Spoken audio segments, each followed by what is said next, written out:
सर्वलोकैकनाथश्रीनिवासचिन्त्यः सर्वदेवैकवन्द्यः परमगुरुरभीष्टः निखिलगुणगणार्णो नित्यनिर्मुक्तदोषः सरस्वजनेनोऽसौ श्रीपतिर्मानदो नः।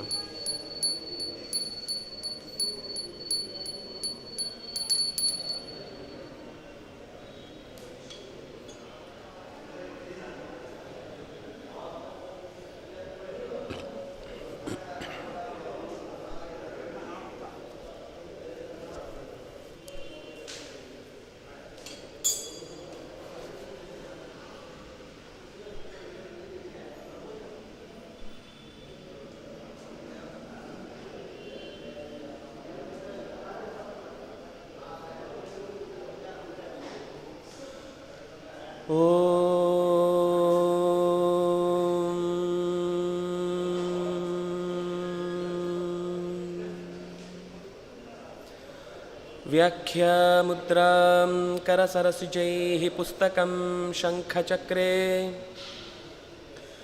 बिभ्रद्भिन्नस्फटिकरुचिरे पुण्डरीके निषण्णः अम्लानश्रीरमृतविशधेरंशुभिः प्लावयन् माम् आविर्भूयादनघमहिमा मानसे वागधीशः ध्यायेदिन्दीवराभं निजकरकमले दक्षिणे दण्डमग्र्यम्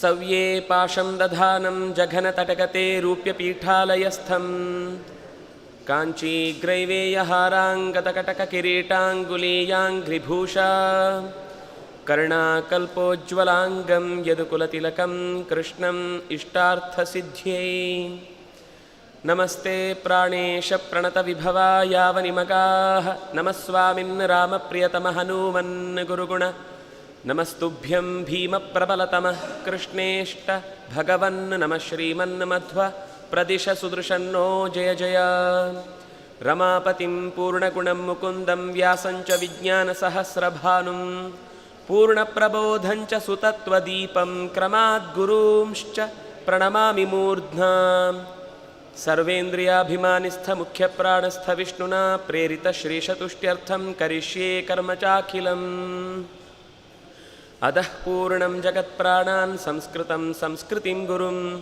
कृषिकं सैनिकं गाञ्च वन्दे भारतमातरं स्वस्त्यस्तु सतां हरिः ओम्।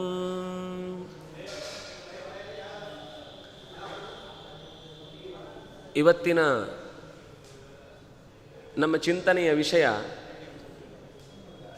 ಶಿಕ್ಷಣ ಕ್ರಮದಲ್ಲಿ ಪ್ರಾಚೀನತೆಯ ವೈಶಿಷ್ಟ್ಯ, ಅದರಲ್ಲೂ ಮುಖ್ಯವಾಗಿ ಗುರುಕುಲದ ಶಿಕ್ಷಣದ ಅಗತ್ಯ ಹೇಗಿದೆ ಇವತ್ತು, ಮತ್ತು ಸಂಸ್ಕೃತದ ಅಧ್ಯಯನದಿಂದ ಏನೇನು ನಾವು ಲಾಭವನ್ನು ಪಡೆಯುತ್ತೇವೆ ಅನ್ನುವ ಕುರಿತಾಗಿ ಕೆಲವು ವಿಶೇಷ ಅಂಶಗಳನ್ನು ಗಮನಿಸಬೇಕು ಅನ್ನುವ ದೃಷ್ಟಿಯಿಂದ ನಮಗೆ ನಿತ್ಯದಲ್ಲಿ ಬೆಳಗ್ಗೆ ಎದ್ದು ರಾತ್ರಿ ಮಲಗುವ ತನಕವೂ ಕೂಡ ಯಾವ ದೇವಸ್ಥಾನಕ್ಕೆ ಹೋದಾಗಲೂ ಕೂಡ ನಾವು ಬೇರೆ ಬೇರೆ ಸ್ತೋತ್ರಗಳನ್ನು ಹೇಳ್ತೇವೆ.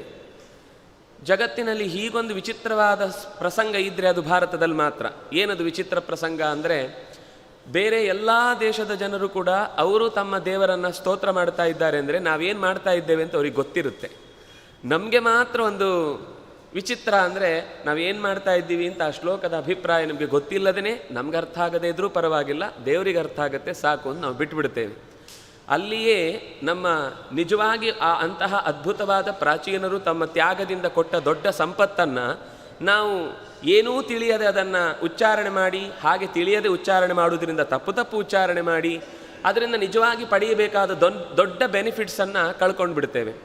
ಯದೇವ ವಿದ್ಯೆಯಾ ಕರೋತಿ ಶ್ರದ್ಧೆಯ ಉಪನಿಷದ ತದೇವ ವೀರ್ಯವತ್ತರಂ ಭವತಿ ಅಂತ ಉಪನಿಷತ್ತು ಬಹಳ ಒತ್ತು ಕೊಟ್ಟು ಎಚ್ಚರ ಕೊಡುತ್ತೆ. ನಾವು ಯಾವುದೇ ಒಂದು ಸಂಗತಿಯನ್ನು ಮಾಡುವಾಗಲೂ ತಿಳಿದು ಮಾಡಬೇಕು ಅಂತ. ಕೃಷ್ಣನು ಅದನ್ನೇ ಹೇಳಿದ, ಯೋಗ ಕರ್ಮಸು ಕೌಶಲಂ.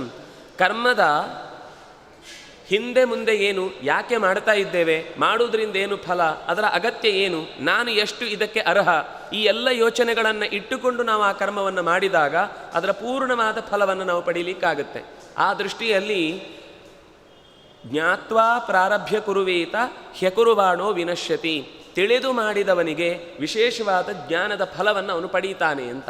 ಹಾಗಾಗಿ ನಮಗೆ ಇವತ್ತು ಎಷ್ಟೋ ಸ್ತೋತ್ರಗಳನ್ನು ನಾವು ಹೇಳ್ತೇವೆ. ಮಕ್ಕಳ ಹತ್ರ ಸಾಮಾನ್ಯ ಬೆಳಿಗ್ಗೆ ಮನೆಯಲ್ಲಿ ಹೇಳಿಸ್ತಾರೆ, ಶುಕ್ಲಾಂಬರಧರಂ ವಿಷ್ಣುಂ ಶಶಿವರ್ಣಂ ಚತುರ್ಭುಜಂ ಪ್ರಸನ್ನವದನಂ ಧ್ಯಾಯೇತ್ ಸರ್ವ ವಿಘ್ನೋಪಶಾಂತೆಯೇ. ಇಷ್ಟು ಸ್ವಚ್ಛ ಹೇಳಿದರೆ ಆನಂದ. ಆದರೆ ಏನೋ ಒಂದು ಮಕ್ಕಳು ಪಾಪ ಬಾಯಲ್ಲಿ ದೊಡ್ಡವರು ಹೇಳಿಕೊಟ್ಟದ್ದನ್ನು ಹೇಳುತ್ತವೆ. ಆ ಸ್ತೋತ್ರ ಏನು ಹೇಳುತ್ತೆ ಅಂತ ಕೇಳಿದರೆ, ಸಾಮಾನ್ಯ ಹೆಚ್ಚಿನವರು ಹೇಳೋದು ಅದು ಗಣಪತಿಯ ಸ್ತೋತ್ರ ಅಂತ. ಅಲ್ಲಿ ಇರುವುದು ಶುಕ್ಲಾಂಬರಧರಂ ವಿಷ್ಣುಂ ಶಶಿವರ್ಣಂ ಚತುರ್ಭುಜಂ ಪ್ರಸನ್ನವದನಂ ಧ್ಯಾಯೇತ್ ಸರ್ವ ವಿಘ್ನೋಪಶಾಂತಯೇ ಅಂತ. ಎಲ್ಲ ಅದು ವಿಘ್ನೋಪಶಾಂತಯೇ ಅಂತ ಬಂದ ತಕ್ಷಣ ನಮಗೆ ವಿಘ್ನೇಶ್ವರ ನೆನಪಾಗಿ ಗಣಪತಿ ಕಡೆಗೆ ಹೋಗ್ಬಿಡುತ್ತೆ.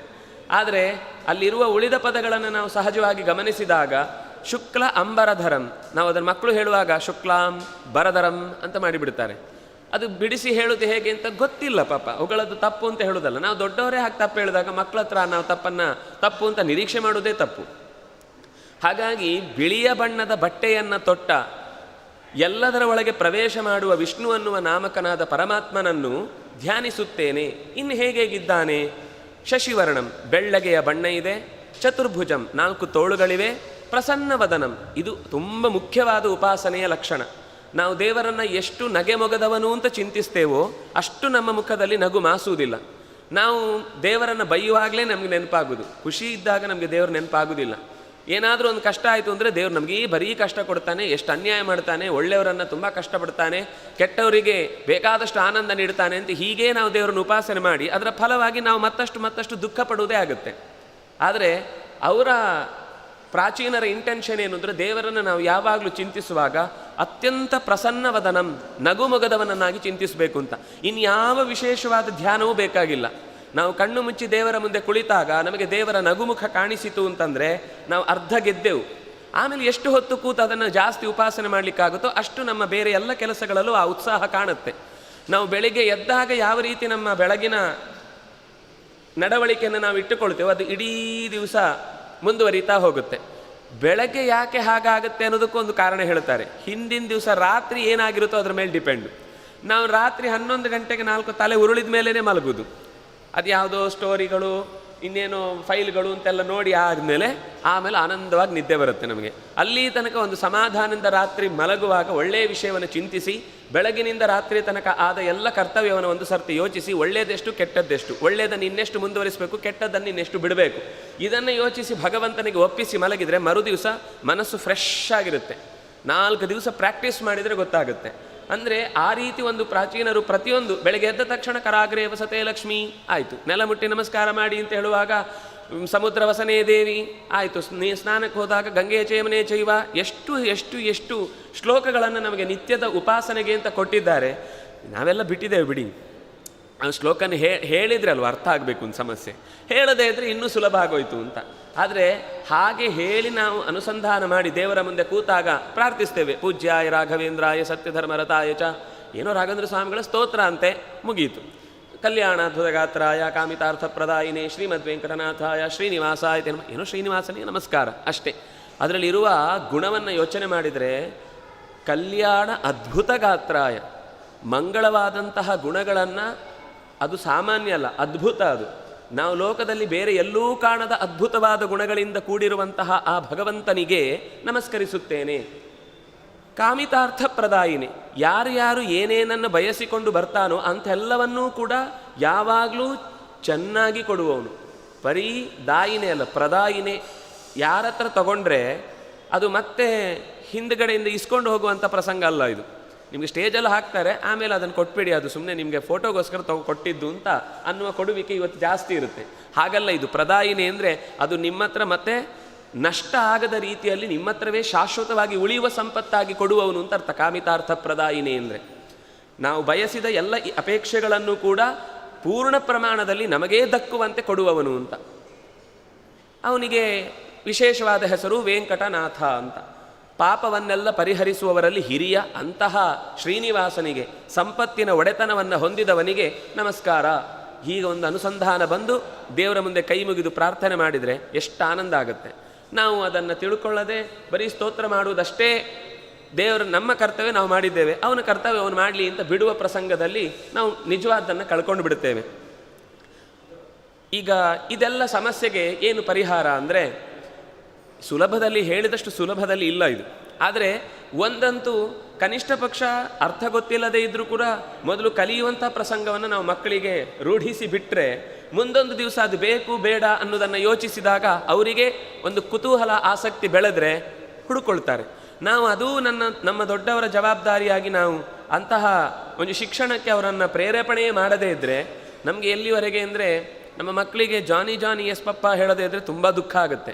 ಆದರೆ ನಮ್ಮ ಮಕ್ಕಳಿಗೆ ವಿಷ್ಣು ಸಹಸ್ರನಾಮವೋ ಗೀತೆ ಯಾವುದಾದ್ರೂ ಒಂದು ಅಧ್ಯಾಯವೋ ಬರಲಿಲ್ಲ ಅಂದರೆ, ಅಯ್ಯೋ ಅದೆಲ್ಲ 60 ಆದಮೇಲೆ ಯೋಚನೆ ಮಾಡಬೇಕಾದ, ಈಗೆಲ್ಲ ಅಲ್ಲ ಅಂತ. ಆಗ ನಾಲಿಗೆ ತಿರುಗುವುದಿಲ್ಲ, ಈಗ ಕಲಿಸ್ಲಿಲ್ಲ. ಒಟ್ಟಂತೂ ನಮ್ಮದೇ ಮುಂದಿನ ಬೇರನ್ನು ನಾವೇ ಕತ್ತರಿಸಿ ನಮಗೆ ರಕ್ಷಣೆಯೇ ಇಲ್ಲ ಅಂತ ನಾವೇ ಆಮೇಲೆ ಕೊನೆಯ ಕಾಲಕ್ಕೆ ಗೋಳೈಕೊಳ್ಳುವ ಪ್ರಸಂಗ ಬರುತ್ತೆ.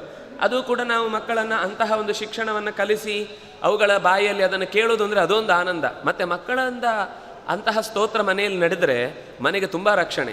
ಯಾಕೆಂದರೆ ಅವುಗಳು ಮುಗ್ಧವಾಗಿ ಪ್ರಾಮಾಣಿಕವಾಗಿ ಪ್ರಾರ್ಥನೆ ಮಾಡ್ತವೆ. ನಾವು ದೊಡ್ಡವರು, ನಮಗೇನು ಲಾಭ ಇದೆ, ಅವ್ರ ಮನೆಗೆ ಹಾಗಾಗಲಿ ಇವ್ರ ಮನೆಗೆ ಹೀಗಾಗಲಿ ಅಂತ ಒಂದು ಬೇಡದ್ದನ್ನೊಂದಿಷ್ಟು ಯೋಚಿಸಿ ಆಮೇಲೆ ನಮ್ಗೆ ಬೇಕಾದನ್ನು ಯೋಚಿಸ್ತೇವೆ. ನಮಗೇನು ಸಿಗಲಿ ಅವ್ರಿಗೆ ಅದು ಸಿಗದೇ ಇರಲಿ, ನಮ್ಗೆ ಇದು ಸಿಗಲಿ ಅದು ಅವ್ರಿಗೆ ಕಾಣದೇ ಇರಲಿ ಅಂತ ಈ ರೀತಿ ನಮ್ಮ ಪ್ರಾರ್ಥನೆಯಲ್ಲಿ ಒಂದಿಷ್ಟು ದೋಷ ಇರುತ್ತೆ. ಆದರೆ ಮಕ್ಕಳ ಪ್ರಾರ್ಥನೆಯಲ್ಲಿ ಅವರಿಗೇನಾದರೂ ಒಂದು ವಿಷಯ ಹೇಳಿದರೆ ಅದನ್ನು ತಾದಾತ್ಮ್ಯ ಹೊಂದಿ ಅದೇ ನಮ್ಮ ನಿಜವಾದ ಗುರಿ ಅಂತ ಪ್ರೀತಿಯಿಂದ ಮಾಡ್ತಾರೆ. ಮನೆಗೆ ತುಂಬ ದೊಡ್ಡ ರಕ್ಷೆ. ನಾವು ಅದನ್ನು ಮಕ್ಕಳಿಗೆ ಕಲಿಸೋದು ಬಿಟ್ಟುಬಿಟ್ಟೆವು. ಅದರ ಪರಿಣಾಮ ಮುಂದೆ ಅವುಗಳು ದೊಡ್ಡದಾದ ಮೇಲೆ ನಮಗೆ ವಾಪಸ್ಸು ಮಾತಾಡಲಿಕ್ಕೆ ಶುರು ಮಾಡಿದಾಗ ನಾವು ಕೋಪ ಮಾಡ್ಕೊಳ್ತೇವೆ. ಕೋಪ ಮಾಡ್ಕೊಂಡು ಏನು ಉಪಯೋಗ ಇಲ್ಲ ಆಗ. ಯಾಕೆಂದರೆ ಪ್ರಹ್ಲಾದರಾಜರು ಹೇಳಿದ್ದು ಕೌಮಾರೇ ಆಚರೇತ್ ಪ್ರಾಜ್ಞ, ಚಿಕ್ಕ ವಯಸ್ಸಿನಲ್ಲೇ ಸಂಸ್ಕಾರವನ್ನು ನಾವು ಕೊಡಬೇಕು ಅಂತ. ಹಾಗಾಗಿ ಆ ಶ್ಲೋಕಗಳನ್ನು ಹೇಳೋದ್ರಿಂದ ಏನೇನು ಲಾಭ ಅಂತ ನಮಗೆ ವಿದೇಶಿಯರು ಒಂದಿಷ್ಟು ಹೇಳಿದರೆ ತಲೆಗೊಂಚೂರು ಹೊಕ್ಕತ್ತೆ. ಈಗೆಲ್ಲ ಬೇರೆ ಬೇರೆ ಸಂಶೋಧನೆಗಳನ್ನು ಮಾಡಿ ಸಂಸ್ಕೃತವನ್ನು ಚೆನ್ನಾಗಿ ಅಧ್ಯಯನ ಮಾಡಿದವರಿಗೆ ನರದೌರ್ಬಲ್ಯದ ಸಮಸ್ಯೆಗಳು ಕಾಡುವುದಿಲ್ಲ, ನ್ಯೂರೋ ಸಿಸ್ಟಮ್ ಎಲ್ಲ ಚೆನ್ನಾಗಿ ವರ್ಕ್ ಆಗುತ್ತೆ. ಅವರು ನಾವು ಗಮನಿಸಿ, ಯಾರು ತುಂಬ ಶಾಸ್ತ್ರದಲ್ಲಿ ಆಳವಾದ ಪ್ರವೇಶವನ್ನು ಮಾಡಿರ್ತಾರೋ, ತುಂಬ ಚೆನ್ನಾಗಿ ಅದರ ಅಧ್ಯಯನದಲ್ಲಿ ತಾವು ತೊಡಗಿಸಿಕೊಂಡಿರ್ತಾರೋ, ಅವರು 70-80 ಆದರೂ ಅವರ ನೆನಪಿನ ಶಕ್ತಿ ಕುಂದುವುದಿಲ್ಲ, ಹೇಳಬೇಕಾದ ವಿಷಯದಲ್ಲಿ ದೋಷ ಇರುವುದಿಲ್ಲ. ಅಥವಾ ಯಾವುದಾದ್ರೂ ಒಂದು ವಿಷಯದ ಬಗ್ಗೆ ಅವರು ಮಾತಾಡ್ತಾ ಇದ್ದಾರೆ ಅಂದರೆ ಅವರಿಗೆ ಅಂತಹ ಸಮಸ್ಯೆ ಕಾಡುವುದಿಲ್ಲ. ಸಾಮಾನ್ಯರಿಗೆ ಏನು ಅಂದರೆ ಲೋಕದ ವಿಷಯ ಇದ್ದವರಿಗೆ ಏನು ಅನ್ಯಾಯ ಆಗುತ್ತೆ ಅಂತಲ್ಲ, ಆದರೆ ಅವರಲ್ಲಿ ಒಂದು ವಿಶೇಷವಾದ ವರ್ಚಸ್ಸಿರುತ್ತೆ. ನಾವು ಸಾಮಾನ್ಯ ಗಮನಿಸ್ತೇವೆ. ಅಂತಹ ಆಳವಾದ ತಿಳುವಳಿಕೆಯನ್ನು ಹೊಂದಿದ್ರಿಂದ ಮನಸ್ಸಿನ ಮೇಲೆ ಒಂದು ಕಂಟ್ರೋಲ್ ಇರುತ್ತೆ. ಇದು ಸಹಜವಾಗಿ ಭಾಷೆಯನ್ನು ಕಲಿಯುವುದರಿಂದ ಸಿಗುವಂತಹ ಸುಖ. ಇದರ ಜೊತೆಗೆ ನಾಲಿಗೆ ಉಚ್ಚಾರ ಸ್ವಚ್ಛ ಆಗುತ್ತೆ. ಇವಾಗೆಲ್ಲ ನಮ್ಮ ಭಾರತೀಯ ಪದ್ಧತಿಯಲ್ಲಿ ಹೇಳಿದ ವರ್ಣಮಾಲೆಯ ಕ್ರಮವೇ ಸರಿ ಅಂತ ವಿದೇಶದಲ್ಲಿ ಅದನ್ನು ಕಲಿಸ್ತಾ ಇದ್ದಾರೆ. ನಾವು ಇಲ್ಲಿ ABCD ಕಲಿಸ್ತಾ ಇದ್ದೀವಿ. ಅವರು ಪಾಣಿನಿಯ ಹಾಕಿದ ಸೂತ್ರಗಳು ಅ ಇ ಯ ಕ್ರಮ, ಕವರ್ಗ ಚವರ್ಗ ಟವರ್ಗ ಪವರ್ಗ ತವರ್ಗಗಳನ್ನೇ ಹೇಳಿಕೊಟ್ರೆ ಆ ಉಚ್ಚಾರಣೆಯ ಅಕ್ಷರದ ಜಾಗ ಸರಿಯಾಗಿ ಹೊಂದತ್ತೆ. ಅದರಿಂದಾಗಿ ಮಕ್ಕಳಿಗೆ ಪೂರ್ಣ ಪ್ರಮಾಣದ ನಾಲಿಗೆ ಉಚ್ಚಾರಣೆ ಸ್ವಚ್ಛ ಆಗುತ್ತೆ ಅಂತ. ಅಂದರೆ ಇದು ಒಂದು ಕ್ರಮದಲ್ಲಿ. ಹೀಗೆ ಭಾಷೆಯನ್ನು ಉಚ್ಚಾರ ಮಾಡುವುದರಿಂದ ನಾಲಿಗೆ ಸ್ವಚ್ಛ ಆಗೋದ್ರ ಜೊತೆಗೆ ದೇಹದಲ್ಲಿ ಆಯಾ ಅಕ್ಷರಗಳನ್ನು ಆ ಜಾಗದಲ್ಲಿ ಉಚ್ಚಾರಣೆ ಮಾಡೋದ್ರಿಂದ ದೇಹದಲ್ಲಿ ಒಂದು ವೈಬ್ರೇಷನ್ ಹುಟ್ಟುತ್ತೆ. ಸಹಜವಾಗಿ ಒಂದು ಆರೋಗ್ಯದ ರಕ್ತ ಪರಿಚಲನೆ ಉಂಟಾಗುವುದಾಗಿರಬಹುದು ಅಥವಾ ದೇಹದ ಮೇಲೆ ಪರಿಣಾಮ ಬೀರುವುದಾಗಿರ್ಬೋದು, ಚೆನ್ನಾಗಿ ನಡೆಯುತ್ತೆ. ಇತ್ತೀಚೆಗೆ ಮಾಧ್ಯಮಗಳಲ್ಲೆಲ್ಲ ವಿಠಲ ಅಂತ ಶಬ್ದ ಹೇಳಿದ ತಕ್ಷಣ ಹೃದಯ ರೋಗ ಪರಿಹಾರ ಆಗುತ್ತೆ ಅಂತ ಏನೇನೋ ಜಿಜ್ಞಾಸೆಗಳೆಲ್ಲ ಬಂದು, ಆ ಠ ಅನ್ನುವ ಮಹಾಪ್ರಾಣ ಉಚ್ಚಾರ ಮಾಡುವಾಗಲೇ ಎದೆ ಮೇಲೊಂದು ಹೊಡೆದಾಗುತ್ತೆ ವಿಠಲ. ಹಾಗೆ ಹೇಳಿದಾಗ ಅಲ್ಲಿಯ ನಾಳಗಳಲ್ಲಿ ಏನಾದರೂ ಸಣ್ಣ ಪುಟ್ಟ ದೋಷಗಳಿದ್ದರೂ ಕೂಡ ತಾನಾಗಿ ಅದು ವೇಗ ಪಡ್ಕೊಂಡು ರಕ್ತ ಉಚ್ಚಾರ ಅಂದರೆ ಚಲನೆ ಆಗುವುದು ದೋಷ ಪರಿಹಾರ ಆಗೇ ಆಗುತ್ತೆ. ಅದರಿಂದ ಯಾವುದೇ ಒಂದು ಹಿಂದಿನವರ ಕಾನ್ಸೆಪ್ಟಿನಲ್ಲಿ ತಿಳಿಯದೆ ಪ್ರಯೋಗ ಮಾಡದೆ ಸುಮ್ಮನೆ ಜನರ ಮೇಲೆ ನಮ್ಮ ಭಾವನೆಗಳನ್ನು ಹೇರಬೇಕು ಅಂತನ್ನುವ ದುಷ್ಪ್ರವೃತ್ತಿ ಅಂತೂ ಅವರಿಗಿರಲಿಲ್ಲ. ಅದರಿಂದಾಗಿ ಸಂಸ್ಕೃತದ ಅಧ್ಯಯನ ಇವತ್ತು ನಾವು ಮಕ್ಕಳಿಗೆ ಶ್ಲೋಕ ರೂಪದಲ್ಲಿ, ಸ್ತೋತ್ರ ರೂಪದಲ್ಲಿ, ಶಾಸ್ತ್ರ ರೂಪದಲ್ಲಿ ಮಾಡಿಸದೇ ಇದ್ದರೆ ಕಳ್ಕೊಳ್ಳೋದು ನಾವೇ. ಭಾಷೆಗೇನೂ ಲಾಸ್ ಇಲ್ಲ. ಉಪನಿಷತ್ತು ಹೇಳುತ್ತೆ ಯದೇವ ಅಂದರೆ ವಿದ್ಯೆ ಮತ್ತು ಅವಿದ್ಯೆ ಎರಡೂ ಬೇಕು ಅಂತ ಹೇಳುದು. ವಿದ್ಯಾಂಚ ಅವಿದ್ಯಾಂಚ ಯಸ್ತದ್ವೇದೋ ಭಯಂ ಸಹ ಅವಿದ್ಯೆಯ ಮೃತ್ಯುಂ ತೀರ್ಥವ ವಿದ್ಯೆಯ ಅಮೃತಮಶ್ನುತೆ. ಈಗ ನಾವು ಬೇಕಾದಷ್ಟು ಬೋರ್ಡ್ಗಳನ್ನು ಹಾಕ್ಕೊಂಡಿದ್ದೇವೆ ವಿಶ್ವವಿದ್ಯಾಲಯ ಅಂತ. ವಿದ್ಯೆ ಅಂದರೆ ಏನು ಅಂತ ನಮ್ಗೆ ಗೊತ್ತೇ ಇಲ್ಲ ನಿಜವಾಗಿ. ನಾವು ವಿದ್ಯೆ ಅಂದರೆ ಸರ್ಟಿಫಿಕೇಟು ಅಂತ ಅಂದ್ಕೊಂಡಿದ್ದೀವಿ. ಅದು ವಿದ್ಯೆ ಅಲ್ಲ. ಯಾಕೆಂದರೆ ಸರ್ಟಿಫಿಕೇಟಲ್ಲಿ 99 ತೆಗೆದವನೇ ಒಂದು ಹಿಂದಿನ ಪರೀಕ್ಷೆಯಲ್ಲಿ ಮುಂದಿನ ಪರೀಕ್ಷೆಯಲ್ಲಿ ಒಂದು ಮಾರ್ಕ್ಸ್ ಕಮ್ಮಿ ಆಯಿತು ಅಂತ ಯಾರೋ ಬೈದ್ರು ಅಂತ ಆತ್ಮಹತ್ಯೆ ಮಾಡ್ಕೊಳ್ತಾನೆ. ಯಾಕೆಂದರೆ ಜೀವನದ ಸಣ್ಣ ಕಷ್ಟವನ್ನು ಎದುರಿಸ್ಲಿಕ್ಕೆ ಅವನಿಗೆ ತಾಕತ್ತಿರಲ್ಲ. ವಿದ್ಯೆ ಅಂದರೆ ಏನು ಅಂತ ಅವ್ರು ಚೆನ್ನಾಗಿ ಹೇಳ್ತಾರೆ. ಎಂಥ ಕಷ್ಟ ಬಂದಾಗಲೂ ಯಾರು ಅದನ್ನು ಎದುರಿಸಿ ಆತ್ಮವಿಶ್ವಾಸದಿಂದ ಮುನ್ನಡೆಯುವ ತಾಕತ್ತನ್ನು ಪಡ್ಕೊಂಡಿದ್ದಾನೋ ಅವನು ವಿದ್ಯಾವಂತ ಅಂತ. ಹಾಗಾಗಿ ನಮ್ಮಲ್ಲಿ ವಿದ್ಯಾವಂತ ಅಂತ ಇವತ್ತು ಗುರುತಿಸುವ ಬಗೆಯೇ ಬೇರೆ ಆಗಿಬಿಟ್ಟಿದೆ. ನಾವು ಕೃಷಿಕನನ್ನು ವಿದ್ಯಾವಂತ ಅಂತ ಗುರುತಿಸುವುದಿಲ್ಲ, ನಮ್ಮಕ್ಕಿಂತ ವಿದ್ಯಾವಂತ ಅವನು. ಯಾಕೆಂದರೆ ಪ್ರತಿ ವರ್ಷ ಮತ್ತೆ ಬೆಳೆ ಬೆಳೀತಾನೆ. ಮಧ್ಯದಲ್ಲಿ ಈ ಸರ್ತಿ ಬೆಳೆ ಚೂರು ಕಮ್ಮಿ ಆದರೆ ಮುಂದಿನ ವರ್ಷ ಬಿಟ್ಟು ವಾಪಸ್ ಓಡಿ ಬರಲ್ಲ ಅವನು. ಅಯ್ಯೋ ಈ ವರ್ಷ ಸ್ವಲ್ಪ ಕಮ್ಮಿ ಆಯ್ತು, ಮುಂದಿನ ವರ್ಷ ದೇವರು ಕೊಟ್ಟೇ ಕೊಡ್ತಾನೆ, ಎಲ್ಲ ದೇವರು ನಡೆಸ್ತಾನೆ ಅಂತ ನಮಗಿಂತ ಹೆಚ್ಚು ವಿಶ್ವಾಸ ಅವರಿಗೆ ಜೀವನದಲ್ಲಿ ಬಹಳ ನಂಬಿಕೆಯಿಂದ ತಮ್ಮ ಕರ್ತವ್ಯವನ್ನು ನಿರ್ವಹಿಸ್ತಾ ಹೋಗ್ತಾರೆ. ಹಾಗಾಗಿ ನಾವು ಏನು ಅಂದ್ಕೊಂಡಿದ್ದೇವೆ ಅಂತಂದರೆ ಅಕ್ಷರ ಬರೋದವರೆಲ್ಲ ವಿದ್ಯಾವಂತರು ಅಂತ. ವಿದ್ಯೆ ಅಂತ ಅನ್ನೋದೇನು ಅಂದರೆ ಯಾವುದರಿಂದ ನಾವು ಬಿಡುಗಡೆಯನ್ನು ಹೊಂದಲಿಕ್ಕೆ ಸಾಧ್ಯವಾಗುವ ತಾಕತ್ತನ್ನು ಪಡೀತೇವೋ ಅದು ವಿದ್ಯೆ ಅಂತ. ಅಂತಹ ವಿದ್ಯೆ ಯಾವುದು? ಇದು ತುಂಬ ಕಷ್ಟ. ಯಾಕೆಂದರೆ ಈ ವಿಚಾರ ನಾವು ಯಾವತ್ತೂ ಮಾಡಲೇ ಇಲ್ಲ. ನಮಗೆ ವಿದ್ಯೆ ಅಂತಂದಾಗ ನಾವು ಅಕ್ಷರ ಕಲಿಬೇಕು, ಒಂದಿಷ್ಟು ಸೋಷಿಯಲ್ ಸೈನ್ಸು, ಫಿಸಿಕ್ಸು, ಮ್ಯಾಥ್ಸು ಅಥವಾ ಎಕಾನಮಿ ಇದನ್ನಿಷ್ಟು ಓದಿದರೆ ನಮ್ಮ ಮಕ್ಕಳು ವಿದ್ಯಾವಂತರು ಅಂತ ನಾವು ಗ್ರಹಿಸಿದೆ. ಅದು ಒಂದು ವಿದ್ಯೆಯ ಭಾಗ, ಇಲ್ಲ ಅಂತ ಹೇಳಿಲ್ಲ. ಆದರೆ ಅದಕ್ಕಿಂತ ಹೆಚ್ಚು ಬೇಕಾದ್ದೇನು ಅಂದರೆ ಆತ್ಮ ಸಂಸ್ಕಾರಕ್ಕೆ ಕಾರಣವಾದಂತಹ ವಿದ್ಯೆ. ಮಕ್ಕಳಿಗೆ ಮನೆಯಲ್ಲಿ ಇರುವ ತನಕ ನಾವೇನಾದರೂ ಹೇಳಿದರೆ ಕೇಳ್ತಾ ಇರ್ತವೆ. ನಮಸ್ಕಾರ ಮಾಡು ಅಂದರೆ ನಮಸ್ಕಾರ ಮಾಡ್ತಾ ಇರ್ತವೆ. ದೊಡ್ಡವರನ್ನು ನೋಡಿದಾಗ ಅವರೇನಾದರೂ ಹೇಳಿದ್ರದನ್ನು ಕೇಳು ಅಂದರೆ ಕೇಳ್ತಾ ಇರ್ತವೆ. ನೀವು ಗಮನಿಸಿ, ಶಾಲೆಗೆ ಹೋಗಿ ಬಂದು ಒಂದು ವರ್ಷ ಆಗ್ತಾ ಇದ್ದ ಹಾಗೆ ಮಕ್ಕಳು ನಮ್ಮ ಮಾತಿಗೆ ಉಲ್ಟಾ ನಡಿಲಿಕ್ಕೆ ಶುರು ಮಾಡ್ತಾರೆ. ಅವರಿಗೆ ಇದೆಲ್ಲ ಏನೂ ಇಲ್ಲ, ಇದೆಲ್ಲ ಅಗತ್ಯ ಇಲ್ಲ ಅನ್ನುವ ಭಾವ ತನ್ನಿಂದ ತಾನೇ ಮೂಡಲಿಕ್ಕೆ ಶುರುವಾಗುತ್ತೆ. ಯಾಕೆಂದರೆ ಶಾಲೆಯಲ್ಲಿ ಯಾವತ್ತೂ ಕೂಡ ಗುರುಕುಲದಲ್ಲಿ ಏನು ಸಿಸ್ಟಮು, ಹೋದ ತಕ್ಷಣ ಗುರುಗಳಿಗೆ ನಮಸ್ಕಾರ ಮಾಡಿ ಆಮೇಲೆ ಅವರೊಂದು ಏನೋ ಒಂದು ಶ್ಲೋಕ ಹೇಳಿಸಿ ಪಾಠ ಶುರುವಾಗುತ್ತೆ. ಅಂದರೆ ಅವರಿಗೊಂದು ಅವೇರ್ನೆಸ್ ಬರುತ್ತೆ, ನಾನು ಈಗ ಇಂಥ ತರಗತಿಯಲ್ಲಿ ಕೂತಿದ್ದೇನೆ ಅಂತ. ಇಲ್ಲಿ ನಾವು ಗುರುಗಳು ನಿಂತು ಪಾಠ ಮಾಡ್ತಾರೆ, ಕಾಲೇಜುಗಳಲ್ಲಿ ಸ್ಕೂಲ್ಗಳಲ್ಲಿ ವಿದ್ಯಾರ್ಥಿಗಳು ಕೂತು ಪಾಠ ಮಾಡ್ತಾರೆ. ಅವರಿಗೇನು ಅನಿಸುತ್ತೆ ಅಂದರೆ ನಾವು ಹಿರಿಯರು, ಯಾಕಂದರೆ ನಮಗೆ ಮರ್ಯಾದೆ ಜಾಸ್ತಿ. ಮನೆಯಲ್ಲಿ ಉಳಿದವರಿಗೆಲ್ಲ ಅವರು ನಮ್ಗೆ ಮರ್ಯಾದೆ ಕೊಡಬೇಕು ಅಂತ ಭಾವನೆ ಶುರುವಾದ ಮೇಲೆ ಮಕ್ಕಳಿಗೆ ಸಹಜವಾಗಿ ದೊಡ್ಡವರ ಹತ್ರ ಒಂದು ಎಲ್ಲೋ ಪ್ರೀತಿ ಇರುತ್ತೆ. ಆ ಸಣ್ಣ ಮಕ್ಕಳ ಮುಗ್ಧತೆಯಲ್ಲಿ ಏನು ಹೆಚ್ಚು ಕಮ್ಮಿ ಆಗೋದಿಲ್ಲ. ಆದರೆ ನಿಧಾನಕ್ಕೆ ಹೋಗ್ತಾ ಹೋಗ್ತಾ ಹೋಗ್ತಾ ನಾವು ಗಮನಿಸುವಾಗ ಒಂದು ಸಂಸ್ಕೃತಿ ಬಿಟ್ಟು ಹೋಗ್ತಾ ಇರುತ್ತೆ. ಅಂದರೆ ಈ ಸಂಸ್ಕೃತಿ ಬಿಟ್ಟು ಹೋಗ್ಲಿಕ್ಕೆ ಕಾರಣ ನಾವು ಶಾಲೆಯಲ್ಲಿ ಅವರಿಗೆ ಹೇಳಿಕೊಡುವ ಕ್ರಮವೇ ಹಾಗೆ ಇದೆ. ನೀವು ನಿಮ್ಮ ಮಕ್ಕಳ ಬಗ್ಗೆ ನೀವು ಯೋಚನೆ ಮಾಡಿದರೆ ನಿಮ್ಗೆ ಗೊತ್ತಿರುತ್ತೆ ಬದಲಾವಣೆ ಎಷ್ಟಾಗತ್ತೆ ಅಂತ. ಅದರಿಂದಾಗಿ ಅವರು ಹೇಳ್ತಾರೆ ವಿದ್ಯೆ ಮತ್ತು ಅವಿದ್ಯೆ ಎರಡೂ ಗೊತ್ತಿರಬೇಕು. ಅವಿದ್ಯೆ ಅಂದರೆ ಏನು ಅಂದರೆ ಲೋಕದ ಹೊಟ್ಟೆ ಹೊರೆಯುವ ವಿದ್ಯೆ, ಅದನ್ನು ಅವಿದ್ಯೆ ಅಂದರೆ ಅವರು. ಹೊಟ್ಟೆ ಹೊರೆಯುವ ವಿದ್ಯೆಯನ್ನು ವಿದ್ಯೆ ಅಂತ ಕರೀಲೇ ಇಲ್ಲ. ವಿದ್ಯಾಂಚ ಅವಿದ್ಯಾಂಚ, ಯಾವುದು ಹೊಟ್ಟೆ ಹೊರೆಯುವುದಕ್ಕೆ ಕಾರಣ ಆಗುತ್ತೋ ಅದು ಅವಿದ್ಯೆ, ಯಾವುದು ಆತ್ಮ ಉದ್ಧಾರಕ್ಕೆ ಕಾರಣ ಆಗುತ್ತೋ ಅದು ವಿದ್ಯೆ. ಹಾಗಾಗಿ ಎಷ್ಟೋ ಸಲ ನನಗೆ ಅನಿಸೋದುಂಟು, ವಿಶ್ವವಿದ್ಯಾಲಯ ಅಂತಿದೆ, ಅದಕ್ಕೆ ಎರಡು ಅರ್ಥ ಮಾಡ್ಬೋದು. ವಿಶ್ವವಿದ್ಯಾ ಆಲಯ ಅಂತಲೂ ಮಾಡ್ಬೋದು, ವಿಶ್ವವಿದ್ಯಾ ಲಯ ಅಂತಲೂ ಮಾಡ್ಬೋದು. ನಾವು ವಿದ್ಯೆಯನ್ನು ಲಯ ಮಾಡಿ ಮಕ್ಕಳ ತಲೆಯಲ್ಲಿ ಬರೀ ಗೋಳಿ ಸೊಪ್ಪು ತುಂಬಿಸಿ ಅವರು ಬರುವಾಗ ನಾನೇನೋ ಜಗತ್ತಿನ ಎಲ್ಲವನ್ನು ತಿಳ್ಕೊಂಡು ಬಿಟ್ಟಿದ್ದೇನೆ ಅಂತ ಭ್ರಮೆಗೆ ಬಂದು ತಮ್ಮ ಅಪ್ಪ ಅಂದಿರಿಗೆ ನಮಸ್ಕಾರ ಮಾಡಬೇಕಂತ ಪ್ರಶ್ನೆ ಬರುತ್ತೆ. ಇದು ನಾನು ಹೇಳ್ತಾ ಇರೋದಲ್ಲ, ಉಪನಿಷತ್ತಿನಲ್ಲಿ ಹಾಗೊಂದು ಕಥೆ ಬರುತ್ತೆ. ಶ್ವೇತಕೇತು ಗುರುಕುಲದಲ್ಲಿ ಓದಿದ, ಅವರ ಅಪ್ಪನಿಗೆ ಇಬ್ಬರು ಮಕ್ಕಳು, ನಚಿಕೇತ ಮತ್ತು ಶ್ವೇತಕೇತು ಅಂತ. ನಚಿಕೇತ ಅವನು ಸ್ವಲ್ಪ ಇಂಟ್ರೋವರ್ಟ್ ಆದದ್ರಿಂದಾಗಿ ಅವನು ಚುರುಕಲ್ಲ ಅಂತ ಅಂದ್ಕೊಂಡು ಅವನನ್ನು ಮನೆಯಲ್ಲೇ ನಿತ್ಯದ ಕೆಲಸಗಳಿಗೆ ಅಲ್ಲಿಯೇ ಬರುವ ವಿದ್ಯಾರ್ಥಿಗಳ ಜೊತೆಗೆ ಪಾಠಕ್ಕೆ ಹಾಕಿದರು. ಶ್ವೇತಕೇತು ಸ್ವಲ್ಪ ಚುರುಕು ಹುಡುಗ, ಅದಕ್ಕೋಸ್ಕರ ಅವನಿಗೆ ಸ್ವಲ್ಪ ವಿಶೇಷ ಅಧ್ಯಯನ ಮಾಡಿಸಿ ಹೆಚ್ಚು ದೊಡ್ಡ ಯೂನಿವರ್ಸಿಟಿಯಲ್ಲಿ ಕಲಿಸ್ಬೇಕು ಅಂತ ದೂರಕ್ಕೆ ಕಳಿಸಿದರು. ಅವನು 12 ವರ್ಷ ಓದಿ ವಾಪಸ್ ಬಂದ. ಅಪ್ಪ ಕಾಯ್ತಾ ಇದ್ದಾನೆ, ಮಗ ಬರ್ತಾನೆ 12 ವರ್ಷ ಓದಿ ನನ್ನ ಮಗ ನನ್ನ ಮುಂದಿನ ಪೀಳಿಗೆಯ ಮುಖ್ಯ ಬೇರಾಗಿ ನಿಲ್ತಾನೆ ಅಂತ ಬಹಳ ಖುಷಿಯಿಂದ ಕಾಯ್ತಾ ಇದ್ದರೆ ಅವನು ಒಳಗೆ ಬರುವಾಗ ಅಪ್ಪಗೆ ನೋಡ್ತಾ ಇದ್ದಾನೆ, ಇವನು ಎದೆ ಸೆಟೆಸಿ ನಿಂತಿದ್ದಾನೆ. ಸ್ತಬ್ಧ ಏಯಾಯ ಅಂತ ಹೇಳ್ತಾರೆ. ಸ್ತಬ್ಧ ಅಂದರೆ ಎದೆ ಉಬ್ಬಿಸಿ ನಿಂತಿದ್ದಾನೆ ಅಂತ. ಅವನಿಗೇನು ಅಂದರೆ ಈ ಅಪ್ಪ ಇಲ್ಲೇ ಗುಡಿಸಲುಗಳು ಆ ಕಡೆ ಈ ಕಡೆ ಆಶ್ರಮದಲ್ಲಿ ಓಡಾಡ್ಕೊಂಡು ಏನೋ ಒಂದು ಚೂರು ಪಾರು ಕಲ್ತಿದ್ದಾನೆ, ನಾನು ಯೂನಿವರ್ಸಿಟಿಯಲ್ಲಿ ಕಲ್ತು ಬಂದಿದ್ದೇನೆ ಅಂದಮೇಲೆ ನಾನು ಅಪ್ಪನಿಗೆ ನಮಸ್ಕಾರ ಮಾಡಬೇಕಾ? ಯಾಕೆಂದರೆ ನಾನು ಅವನಿಗಿಂತ ಜಾಸ್ತಿ ಕಲ್ತಿದ್ದೇನೆ, ನಮಸ್ಕಾರ ಮಾಡಬೇಕಾ ಅಂತ ಡೌಟ್ ಬಂತು. ಮಾಡಲೂ ಇಲ್ಲ ನಮಸ್ಕಾರ. ಅಪ್ಪನಿಗೆ ಫಸ್ಟ್ ಭೇಟಿಯೇ ಹೀಗಾಯಿತು. ನಾನು ಗುರುಕುಲಕ್ಕೆ ಕಳಿಸಿದ್ದು ಅವನಲ್ಲಿ ಇನ್ನಷ್ಟು ವಿದ್ಯಾದದಾತಿ ವಿನಯಂ, ಗೌರವ ಬರಬೇಕು, ಇನ್ನೂ ನಮ್ಮ ಕಲ್ಚರ್ನ ಬಗ್ಗೆ ಎಚ್ಚರ ಇರಬೇಕು ಅಂತ ನೋಡಿದರೆ ಇವನು ಗುರುಕುಲದಲ್ಲಿ ಕಲಿತು ಬಂದು ಹೀಗಾಯ್ತಲ್ಲ. ಇದು ಈಗದ ಕಥೆ ಎಲ್ಲ ಹೇಳ್ತಾ ಇರೋದು, ನಾನು ಆಗದ ಕಥೆ ಹೇಳ್ತಾ ಇದ್ದೀನಿ, ಉಪನಿಷತ್ ಕಾಲದ ಋಷಿಗಳ ಕಾಲದ ಕಥೆ. ಆವಾಗಲೇ ಹೀಗಾಯಿತು ಅಂದರೆ ಇವಾಗಿದ್ದ ಕಥೆ ಏನು ಯೋಚನೆ ಮಾಡಬೇಕು ನಾವು. ಸರಿ, ತಂದೆಗೆ ಅರ್ಥ ಆಯಿತು, ಓಹ್ ಇವನು ಕಲಿತು ಬಂದಿದ್ದಾನೆ ಸರಿ, ಆದರೆ ಅದಕ್ಕಿಂತ ಹೆಚ್ಚು ಕಲಿತು ಬಂದಿದ್ದೇನೆ ಅಂತ ಬೇರೆ ತಲೆಯಲ್ಲಿ ಇಟ್ಕೊಂಡು ಬಂದಿದ್ದಾನೆ. ಆದ್ದರಿಂದಾಗಿ ಇದನ್ನು ಸ್ವಲ್ಪ ಗ್ರಹಚಾರ ಬಿಡಿಸ್ಬೇಕು ಅಂತ ಒಂದು ಪ್ರಶ್ನೆ ಕೇಳ್ತೇನಪ್ಪ ನಿನಗೆ. ಏನಪ್ಪ? ಅಲ್ಲ, ಯಾವುದನ್ನು ತಿಳ್ಕೊಂಡ್ರೆ ಎಲ್ಲವನ್ನೂ ತಿಳ್ಕೊಂಡ ಹಾಗೆ ಆಗುತ್ತೋ ಅಂಥದ್ದೇನಾದರೂ ನಿನ್ನ ಗುರುಗಳು ನಿನಗೆ ಹೇಳ್ಕೊಟ್ಟಿದ್ದಾರಾ?